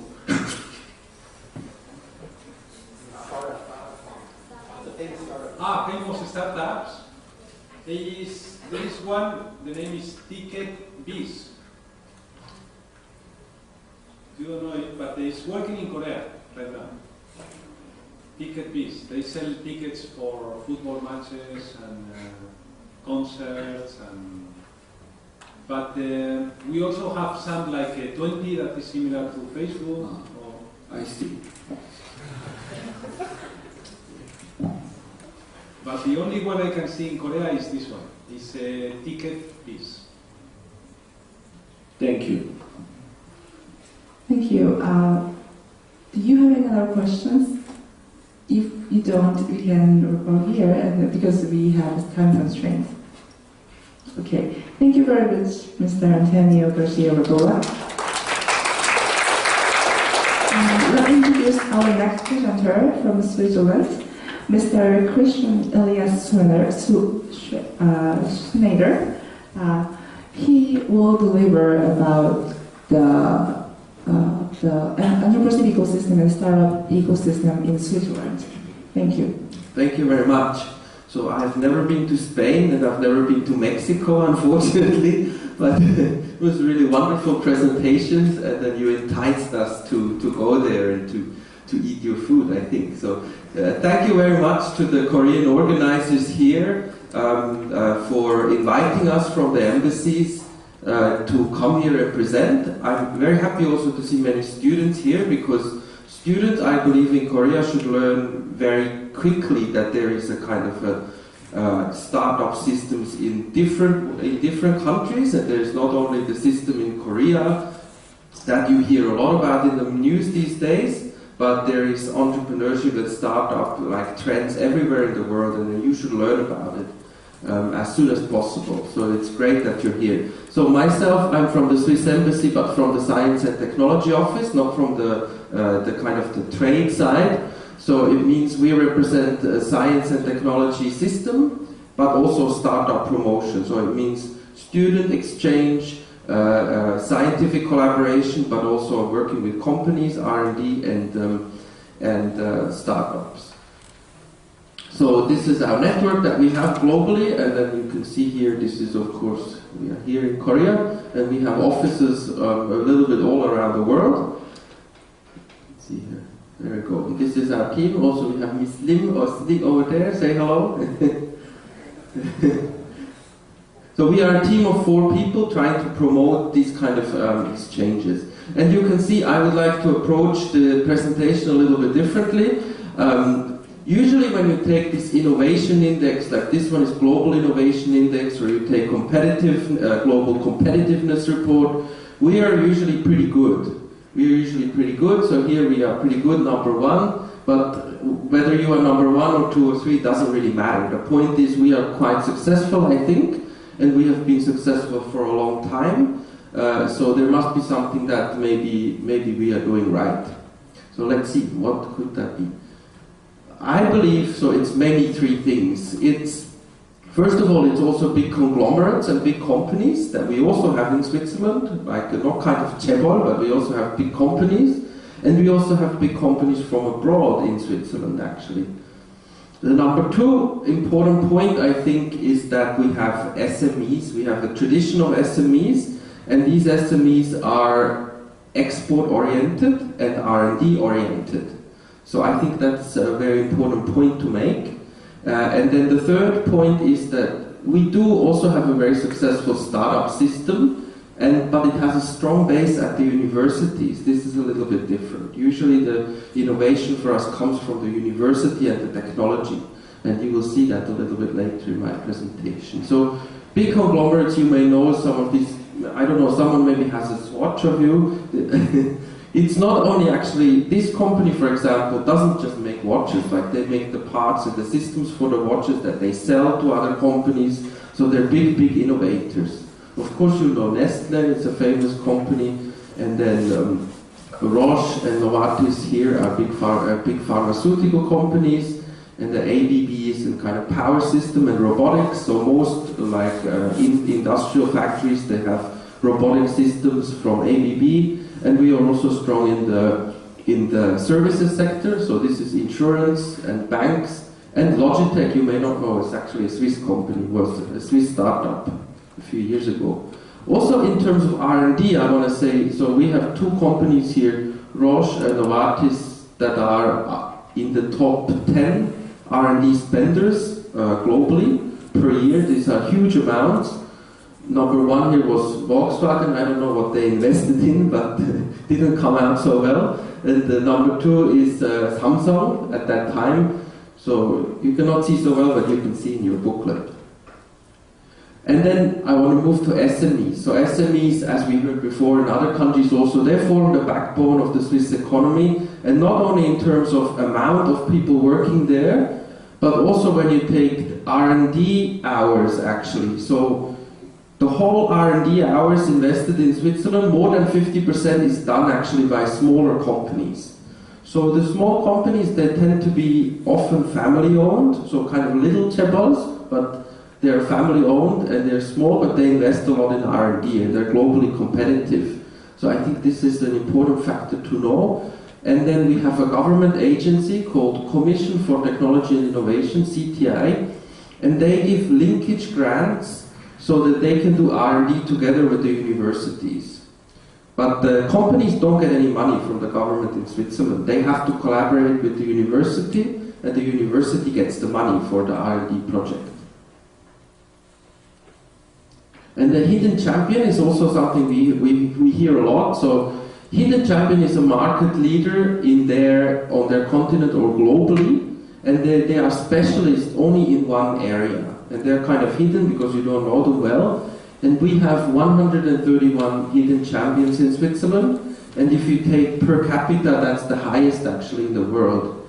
Here, sorry, this is in German, but You can see we have 131 in Switzerland. Germany is a global champion in hidden champions, 1,300. We have USA, Japan is also quite famous. But we have, for a small country, we have 131. It means we have a very strong SME base, and this is important also important part for entrepreneurship. Then something about government support. I can switch that maybe. Not so important. Something with the startups I also want to say. So startup numbers, you can see we don't have, like we had a peak in 2010 here, 2011, and now it's going down a little bit. This is also connected to the economy, I think, sometimes, because our economy has not been running so well here, but very well here. So the people, they can easily find a job these days, so they don't really need to start a startup. So this is also a little bit kind of a danger, I think, for an economy. When you are running well, then entrepreneurship is also a little bit going down, to be honest. However, you can see some areas here, software and biotech and medtech, we are very strong in these areas.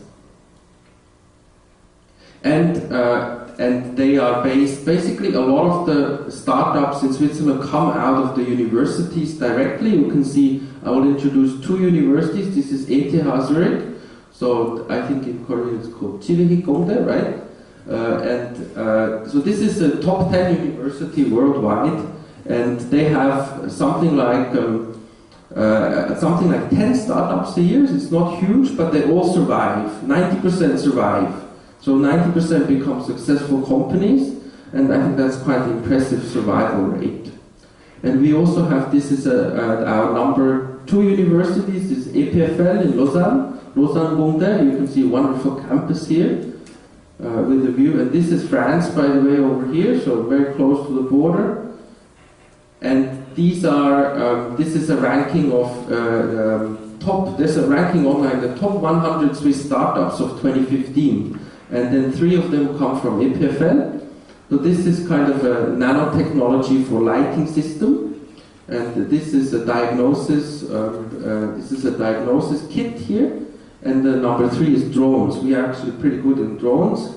So you can check out this ranking somewhere. There's a pretty interesting startups that you may not know.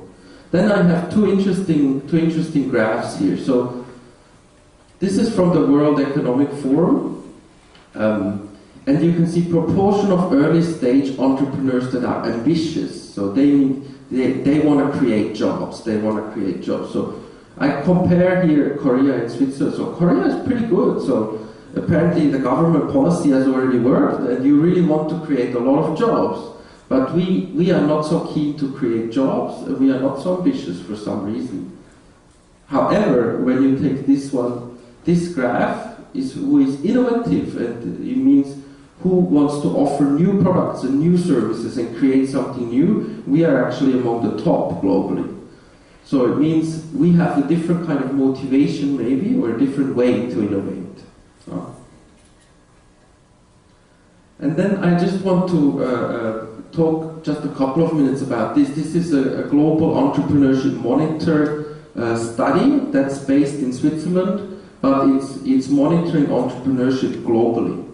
So this would be something interesting also for SMBA, I think, to consider, and I have something with me here I can give you later. And just some examples out of Switzerland. So don't go too much into the detail. However, you can see this is Switzerland here, and this is globally. So you can see we think there's a lot of opportunities in creating a new company, and then we have the capability to do it, and we don't have so much fear of failure, but we don't have so much actually intention to start a company.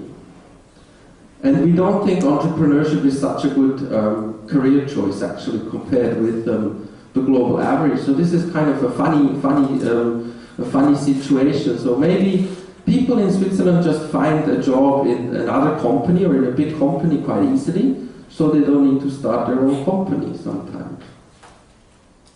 However, you can see here is actually comparing male and female entrepreneurship, and then Switzerland is the best country, and there's even more female people, more women actually starting companies in Switzerland than men. So this is also maybe an interesting fact to consider. And I don't know why this is like that, but it is a fact, and it's good to know. And then the last slide is also, why do companies cease to exist? Like, why do startups cease to exist? And you can take here Switzerland, the yellow is pretty big here, right? This is actually retirement. So it means they don't fail because, you know, they go bankrupt or they, you know, they actually sell their company, they have an exit or something like that, but they grow nicely and then finally they go into retirement. So this is how it happens with us. And then I thank you for your attention. If you have questions, come to me later. I'll be here. Thank you. 감사합니다. Thank you, Mr. Schneider. Yeah, if you have other questions, please contact him personally. Is that okay? Yeah. Okay, our next presenter is from the United States, Mr. Kendrick M. Liu. He will make a presentation about the entrepreneurship in the United States. Please welcome.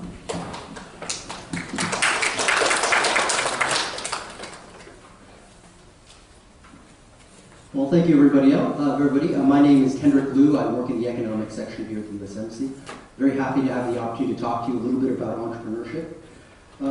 Today I'm going to be focusing a little bit on the entrepreneurship environment in the United States, but also talking about programs we have available to help entrepreneurs, both from the public side and from the private side as well. I've included in the slide and in your books a lot of the online links for websites so that you can go there yourself and look at the resources that are available. So, President Obama has stated that entrepreneurship is essential to the continued economic prosperity of the United States. And this is a quote from him. Entrepreneurs embody the promise of America. The idea that if you have a good idea and are willing to work hard and see it through, you can succeed in this country. And in fulfilling this promise, entrepreneurs also play a critical role in expanding our economy and creating jobs. Also, as Dr. Kim from SMBA had noted, Korea and President Park has a strong focus on entrepreneurship as a driver behind the creative economy and sustained economic growth. So the United States is, on the one hand, seeing this as a means to grow economically, but also through other programs that are run through the State Department, where I work, and other parts of government. We're actually cooperating with countries around the world to promote entrepreneurship as a way to alleviate poverty and increase participation of women and youth in the economy. Now, speaking a little bit more about the importance of startups, they are the engine of job creation. In the last 2 decades, 65% of the new jobs in the United States have come through new companies. And high-tech hubs like Austin, or you may think Silicon Valley, are a source of 40% of new jobs every year in the States. In fact, according to the Global Entrepreneurship Monitor, which Mr. Sider just mentioned, about 25% of U.S. entrepreneurs expect to employ 20 people or more in the next 5 years. So this is a little overview about the ecosystem in the United States. The United States is recognized as a world leader in entrepreneurship. In fact, the Global Entrepreneurship Index ranks the United States the most entrepreneurial country in the world. And the Global Entrepreneurship Monitor says, quote, the United States has consistently high levels of participation in entrepreneurship, supported by favorable economic conditions. Now, it's not surprising this is the case because there's a very positive social support for entrepreneurs. In fact, over 50% of people surveyed in the United States believe that the United States is a good environment for starting a business. And we often have an idea of an entrepreneur kind of being a lone individual, going out, taking a company, taking an idea and bravely turning it into a company. And that's still the case for most of the entrepreneurs out there. But 1 in 4 companies actually start as a partnership, and 1 in 4 start as a grouping of 3 or more people. Now, given the nature of the U.S. economy, it's not surprising that 1 in 3, 1/3 of new companies are actually based on the knowledge economy or a service industry. And innovation still remains a key driver. Over 1/3 of U.S. entrepreneurs report selling products to new customers and report having few or no competitors, and that percentage keeps going up. Now, the United States not just looks at entrepreneurship as the idea of a young man going out and starting a high-tech company. Among developed nations, the United States has among the highest rates of women and older people aged 55 to 64 who are starting companies in the United States. Now, I say that hundreds of incubators and accelerators are located around the country because one of the things that we often get asked is, what about Silicon Valley? And certainly Silicon Valley is a great source of entrepreneurship, and 1/3 of venture capital going into new companies goes to companies based in Silicon Valley. But I urge you to look at many of the other places around the country that offer resources for new companies. And I'll talk about it in a little bit more, giving you an idea of some resources that you can tap into to learn about different markets in the United States. And I will say that I speak now on behalf of the U.S. federal government, but also their state and local governments, as well as the private sector, that both play a huge role in supporting new companies. President Obama, as I've mentioned, is committed to supporting entrepreneurship. So to bring that idea into reality, in 2011, he started an initiative called Startup America. Now, Startup America is going to bring transformative innovations to market, including entrepreneurship in clean energy, medicine, advanced manufacturing, and other new industries of the 21st century, and it will solve some of our global problems. Among the things that we're going to be doing in Startup America, we'll be expanding access to capital. We'll be expanding entrepreneurship and education programs. We're identifying and removing unnecessary barriers that are blocking companies from growing in the United States. And we're doing much to commercialize new innovations that are coming out of our federal laboratories and moving it to the marketplace. And also we're expanding collaboration between large companies and small companies in the United States. I'm just going to touch briefly. We've got a long list of various things that are part of this Startup America initiative. And they range from programs that have been launched by the Small Business Administration. For example, the SBA, the Small Business Administration, launched $2 billion initiatives. One to target high-growth sectors. For example, I mentioned energy and education. And another to help companies cross the valley of death, which is that period of time where they have difficulty getting funding to survive. I'm not going to go into details about many of the other programs we have here, but you can certainly go onto our website, which is located on this page, and learn a little bit more about the programs we have in place, and as we continue to update and renew those. So the Small Business Administration is actually the lead U.S. government for supporting small companies and small businesses. There's many ways in which they do that. These three I want to highlight here. One are the so-called Small Business Development Centers. Now, Small Business Development Centers are there to help small companies, to help them set up their businesses, help them get access to funding, help them learn about their environment in the United States. And every state in the Union, and many of our territories around the world have them. There's actually 63 lead, we call them SBDCs, located around the United States. They, in turn, support 900 locations located in universities and community centers and so forth to help small companies. And they provide a lot of these services for free. There are some services that they do have a small charge for, but they are open and there to help small companies get started in the United States. SBA also manages small business investment companies, or small business investment companies, which is similar to the Korea Venture Investment Corporation, which Dr. Kim talked about briefly. So it's a program where the United States government acts as a fund, giving money to these small companies in the form of partner funds to support small businesses. And in last year, we provided $4 billion to help small companies start up in the United States. A list of these SBICs, so these small investment firms or these small business investment companies, is located on the SBA website, which you can also access on that web link below. And lastly, I want to mention briefly that SBA helps provide funding to convert innovations that are happening in federal laboratories into small companies. These are the Small Business Innovation Research and Small Business Technology Transfer Programs.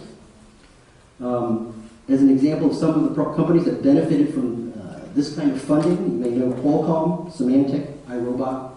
These are helping us turn federal research we spend on upwards of $140 billion a year into real programs, real products that can be sold in the market.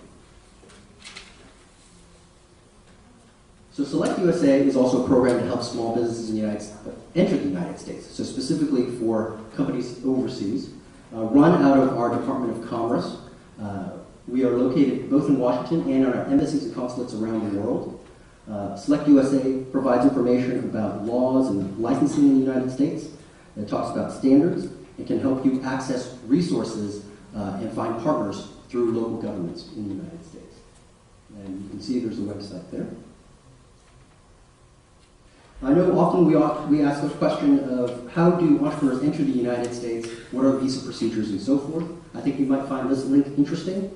It's actually offered by the U.S. Citizenship and Immigration Service, and it's a web portal called Entrepreneur Pathways, where you can look up information about the various visa categories, the application process, and the resources that are available for people interested in entering the United States as an investor or to start a company.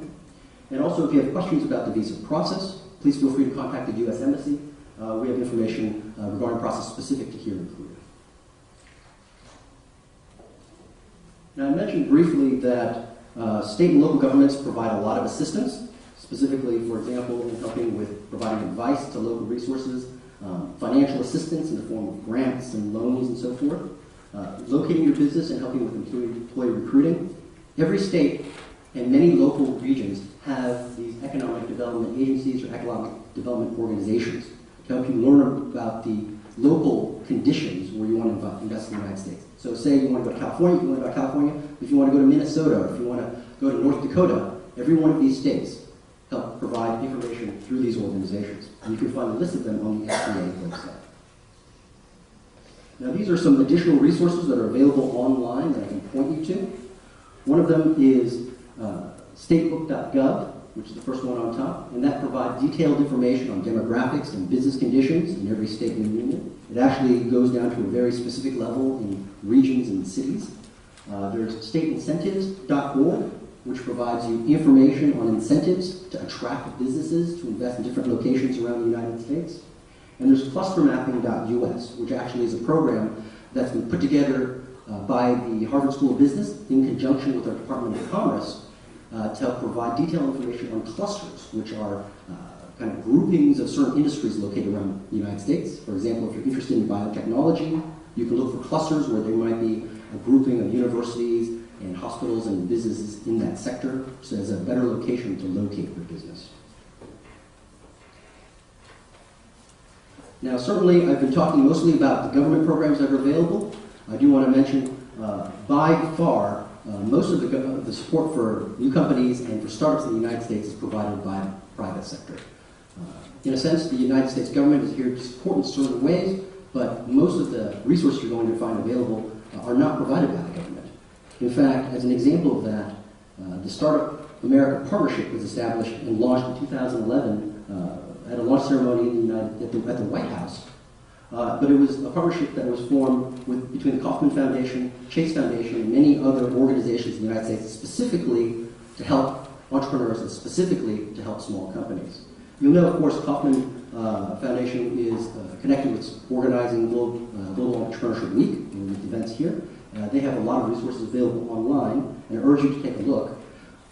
Because of the rebranding exercise, it's now known as Up Global, and it's committed to supporting 500,000 entrepreneurs in 1,000 cities around the world. So it's not just isolated to the United States.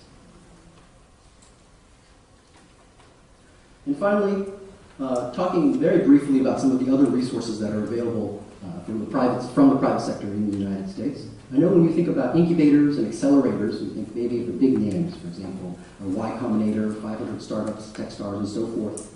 But I want to tell you there's actually hundreds of various incubators and accelerators to help start your business in the United States, each with its own speciality. And one way you can find a list of them is going to the International Business Innovation Associates website.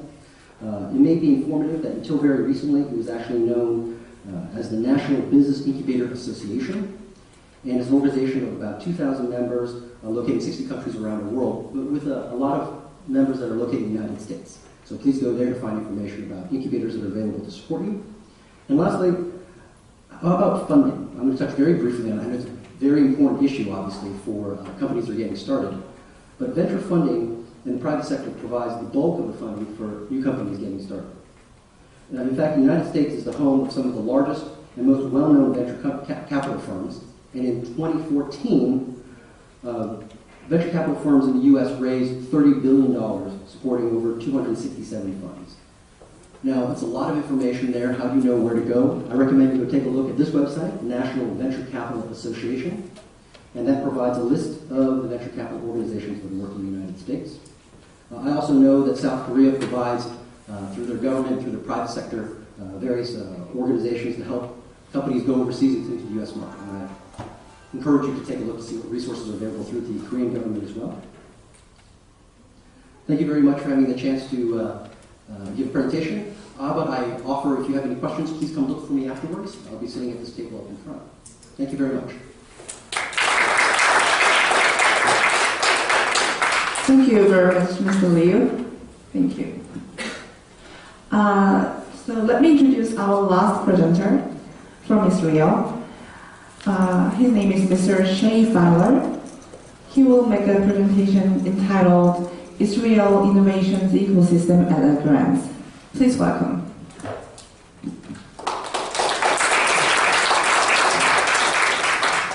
Okay, thank you very much for inviting me, and thank you all for staying for the last presentation. I will try to make it as short as possible because I'm the only thing between you and dinner, and in Korea 6 o'clock is dinner. So, first of all, I'll explain a little bit about Israel and then about our ecosystem. So, as you can see here, Israel is a very young country, similar to Korea, but we have a very enriched and long history. We are about 8 million people, which is even less than half of Seoul. But we are very growing and we are very diverse by the entity of the people, but also by our landscape.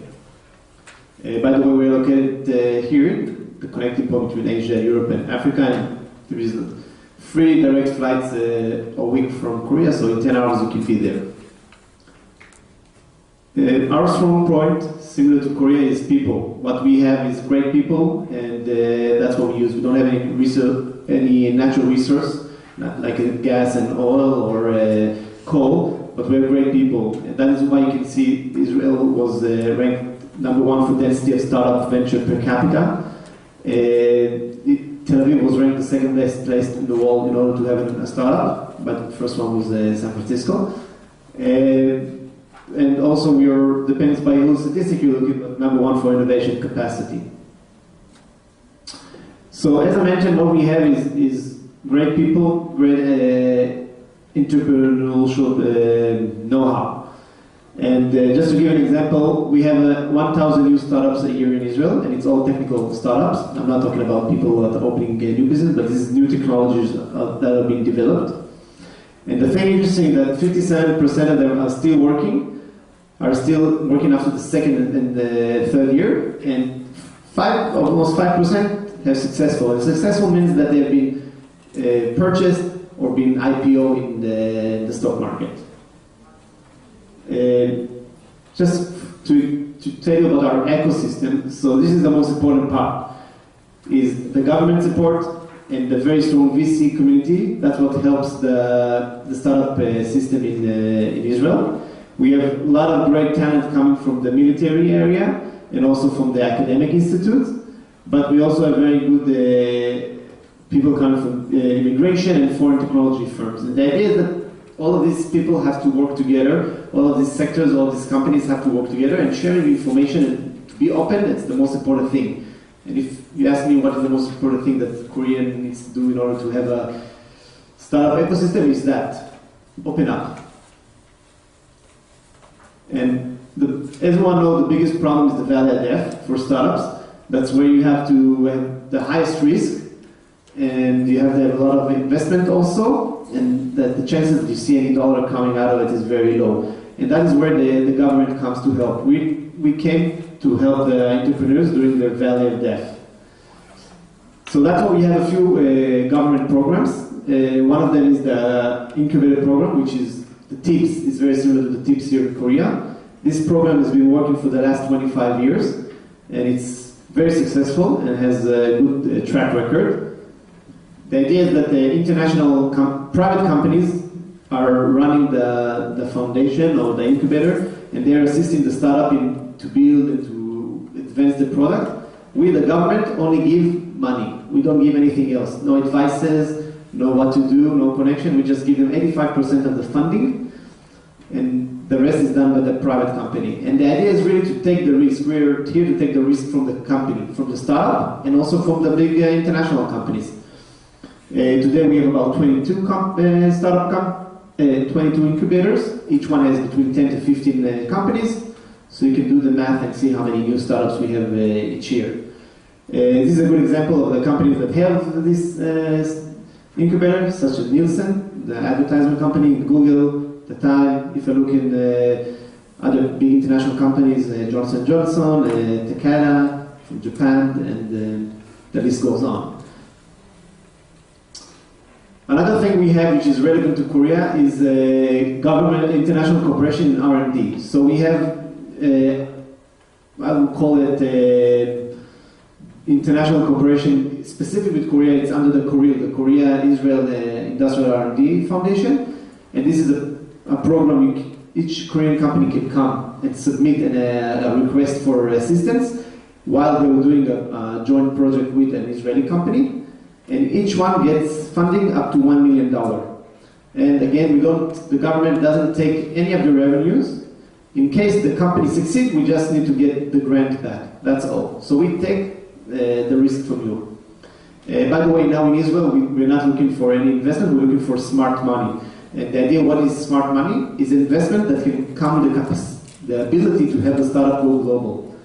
And I think if you look at the Korean companies, they are great in that. So this Korean R&D Foundation only have 145 projects, and more than 70 new products were developed. And this is Korea-Israel new product, shared IP. Another great example of the ecosystem is the TTOs, which is the Technology Transfer Office. Each university and hospital in Israel has one like that. And what they're doing, they're taking the IPs that was produced by the doctors, professors, students, and they try to commercialize it. And the best example is a drug called Copaxone, which was patented in 1971 by Yeda, and then licensed to Teva, which is the biggest pharmaceutical company in Israel. And today, as you can see, it's making a lot of money for both parts. And if the TTO wouldn't exist, this IP was sitting on the shelf and doing nothing. And this is something that can be cooperated with the Korean market, as this IP is open for everyone. So each Korean company or entrepreneur that wants to have access to this IP and do commercialization, it's possible. All right. Let's talk about another very important part of the ecosystem that was in the slide before, is the international R&D centers. We have about 300 international R&D centers in Israel, which means that is big companies that are doing only development in Israel, not buying, not selling, not marketing, only R&D. By the way, Samsung gets 2 of them, LG has 1. And these companies, what they're doing, except for training great people, they also have a lot of M&A acquisition. And you can see an example is Microsoft that just purchased Adolem, which is a cybersecurity company, Berkshire Hathaway Iskar, and there is many more different examples. Last week there was another purchase by Microsoft, another cybersecurity company. But we also have a lot of IPOs recently, that is Israeli companies that are getting stronger and they feel it's the time, and now they're doing the IPOs. Mostly we do it in NASDAQ, I must say, because the idea is to go global from the first day. So there's no need to do an IPO in the Israeli stock market. They go directly to the global market. As you can see, there's the number of M&A that happened and the sum of it. A very famous example is Google purchased an Israeli company called Waze. They're doing smart navigation using social media sharing, and Google purchased that app. It was just an app you can download free from Google Play. They purchased it for $1.3 billion. And the idea is that they wanted the technology behind it to implement it inside their Google Maps. So today, every time you use Google Maps, you're actually using that technology. So as I mentioned, we have 300 R&D, and the sectors they're working are actually the sectors where Israel has an advantage, which is internet. The IoT, for example, is a very growing sector. Samsung just invested $10 million in an Israeli company called EarlySense that is making sensors for sleeping monitor to check how good you're sleeping at night or how bad you're sleeping. Also energy and water. Medical sector is a huge. Semiconductors, communication, and general enterprise. Now I can speak a lot about Israel and what we can offer and what's the best, but I think the best example is to give someone else the opportunity to speak. As was mentioned before, Google already has a campus in Tel Aviv, and they have 2 R&D centers in Israel, developing different aspects of Google. And this is a sentence that was mentioned by Eric Schmidt during his visit in Israel. By the way, now they're having even more acquisition. I think this is a very important part of the ecosystem that needs to be seen also in Korea. M&A is very important for the growth of the ecosystem. So I'm from the Israel Embassy, from the Economic and Trade Office, and what we can help you is by, first of all, identifying and scouting the relevant technologies you're looking for in Israel. Secondly, we can connect you with relevant companies, but also in R&D projects. So if you have an idea for an R&D project and you're looking for the right partner in Israel, we can do the connection. And again, business visit, visa, and everything else that is needed. I hope I did it fast enough. So thank you very much. And if you have any question, you can meet me outside or next to my table. Kamsahamnida.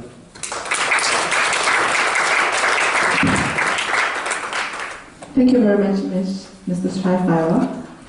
So now we come to the end.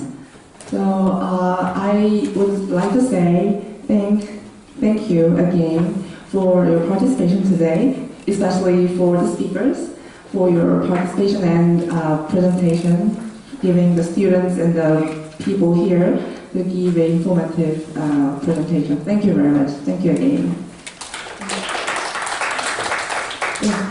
We have a small food outside the hall, so if your time is allowed, please enjoy the food and drinks in the lobby. Thank you. Thank you very much.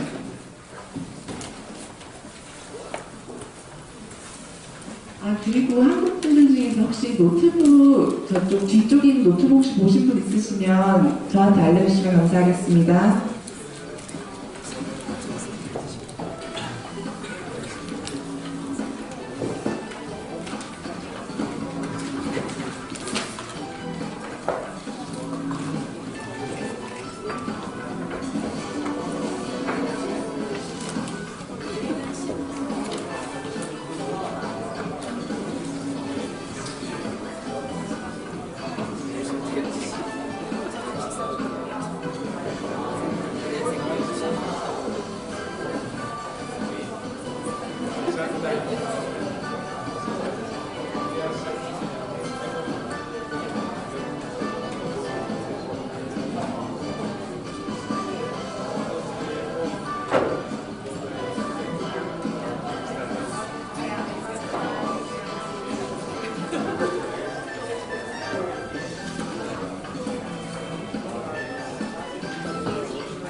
지금 음식을 열면 4개가 같은 팀이 같은 음식을 먹어야 먹게 될까?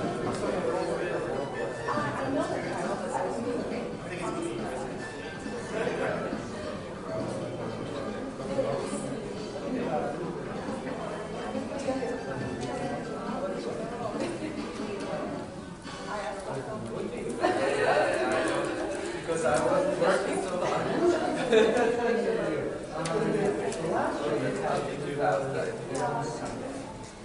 This year,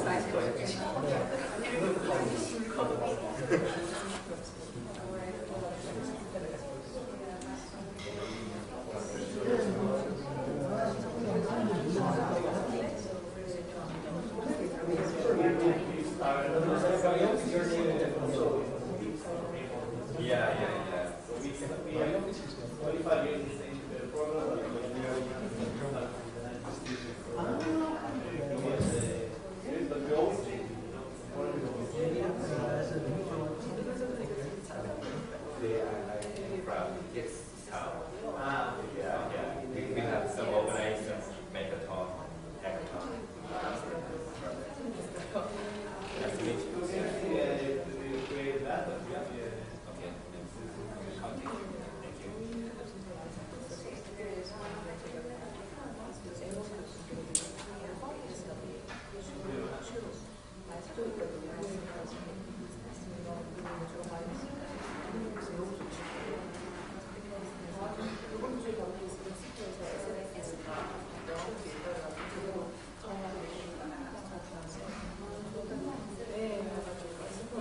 에듀케이션 관련해서 사람 찍어보려고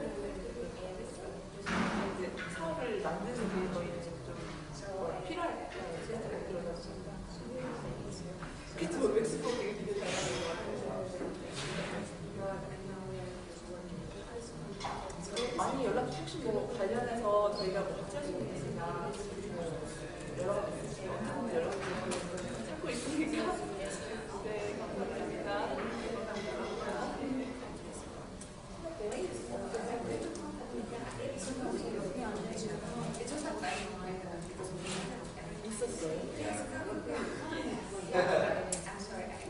제가 이렇게 앉았다고 하면 이쪽에 있는 사람이 좋은 소리를 이르고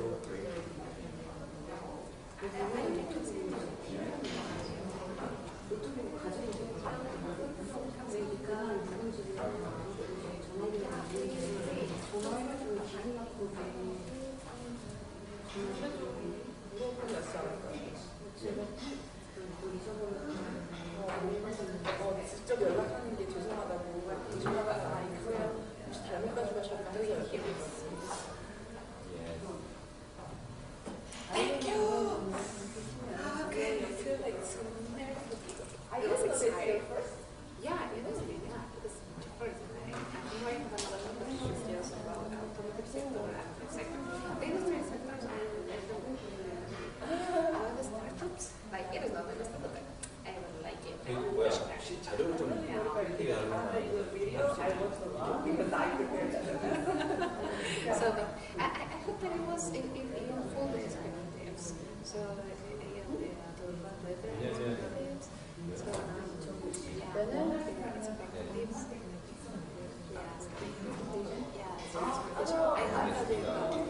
왜냐면 그 얘기 나온 것 같아요. 제가 그거 보고 싶은 뭐 이렇게 테이블이 좀 있는데 확인하고 싶은데 그게 굉장히 크게 나와요. 두쪽 찍기로 하다 보니까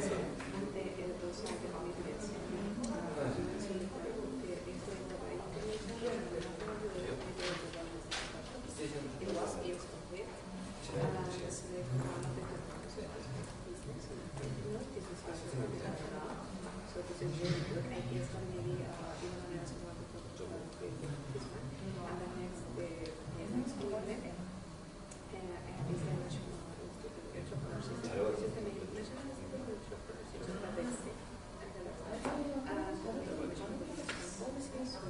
전달받은 게 제가 관련돼서 연구를 하는 목적이 있어요. So they have to choose in the same way. 알겠습니다. 연락 다시 드릴게요. 네. The business in our country. So it's pretty good opportunity to have this relation with Korea. Yeah, it's really nice. So I guess that we want to go to Norway. So we please enjoy your trip to Mexico. Really? You will love it. And the place is so beautiful. Try the food. You will love it in the same way that I love Korean, actually. You know, because now I'm very familiar, like in my home, like in Mexico. It's so similar to Mexico. Yeah. I arrived and I said, okay, maybe because I'm familiarized with the region, because I was really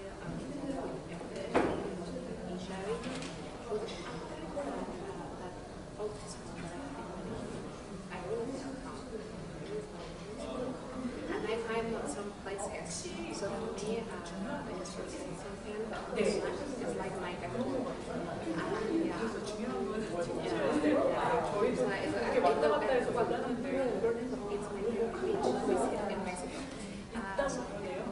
있을 거예요.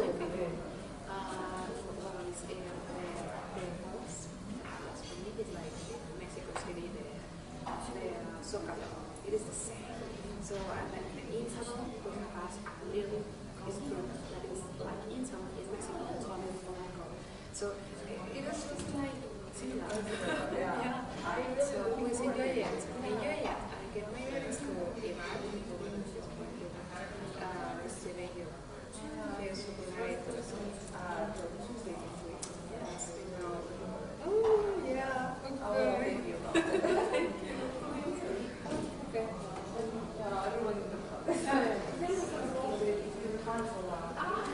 Yeah, my boss. Okay, where are you? You're on the side. Oh, yeah,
스카이프 이용하시다고 그래서 스카이프는 프로그램을 다운 받았는데 이게 지금 이 인터넷 자체가 인터넷일까요? 인터넷 전화를 잡히더라고요. 지금 유튜브로 출고라서 스카이프 같은 경우는 아이디랑 텍스트가 네, 있어야 돼서 일단 프로그램을 다운받아 테스트를 못 해본 상황이거든요. 계속 전화를 안 받아.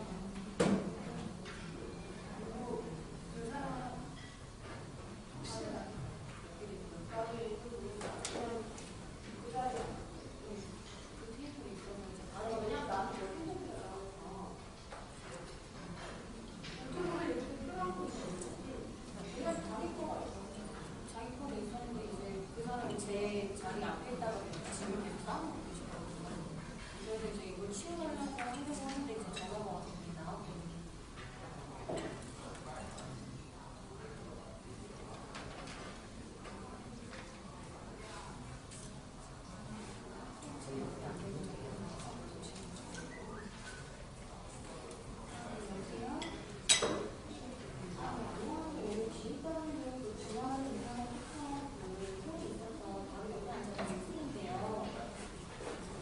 제가 지금 급해서 본인한테 신뢰를 지금 전화를 드렸어요.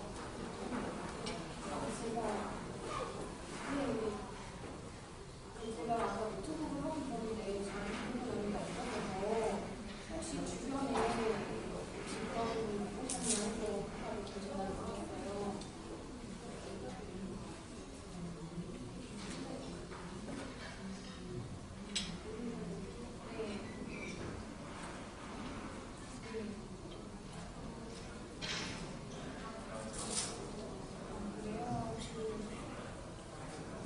지금 연락했는데 자기는 못 갔다 이렇게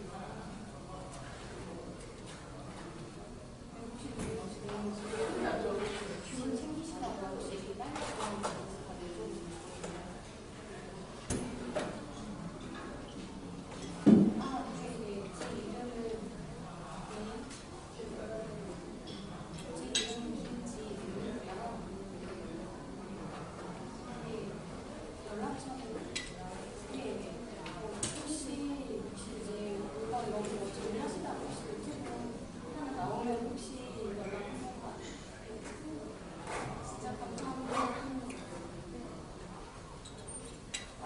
저는 해외에서 다니고 있고요. 갔다 와서 건데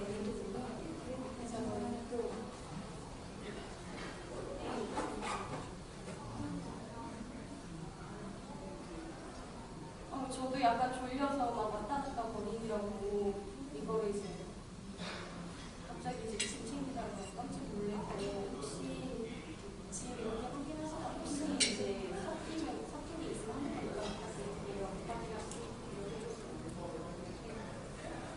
감사합니다.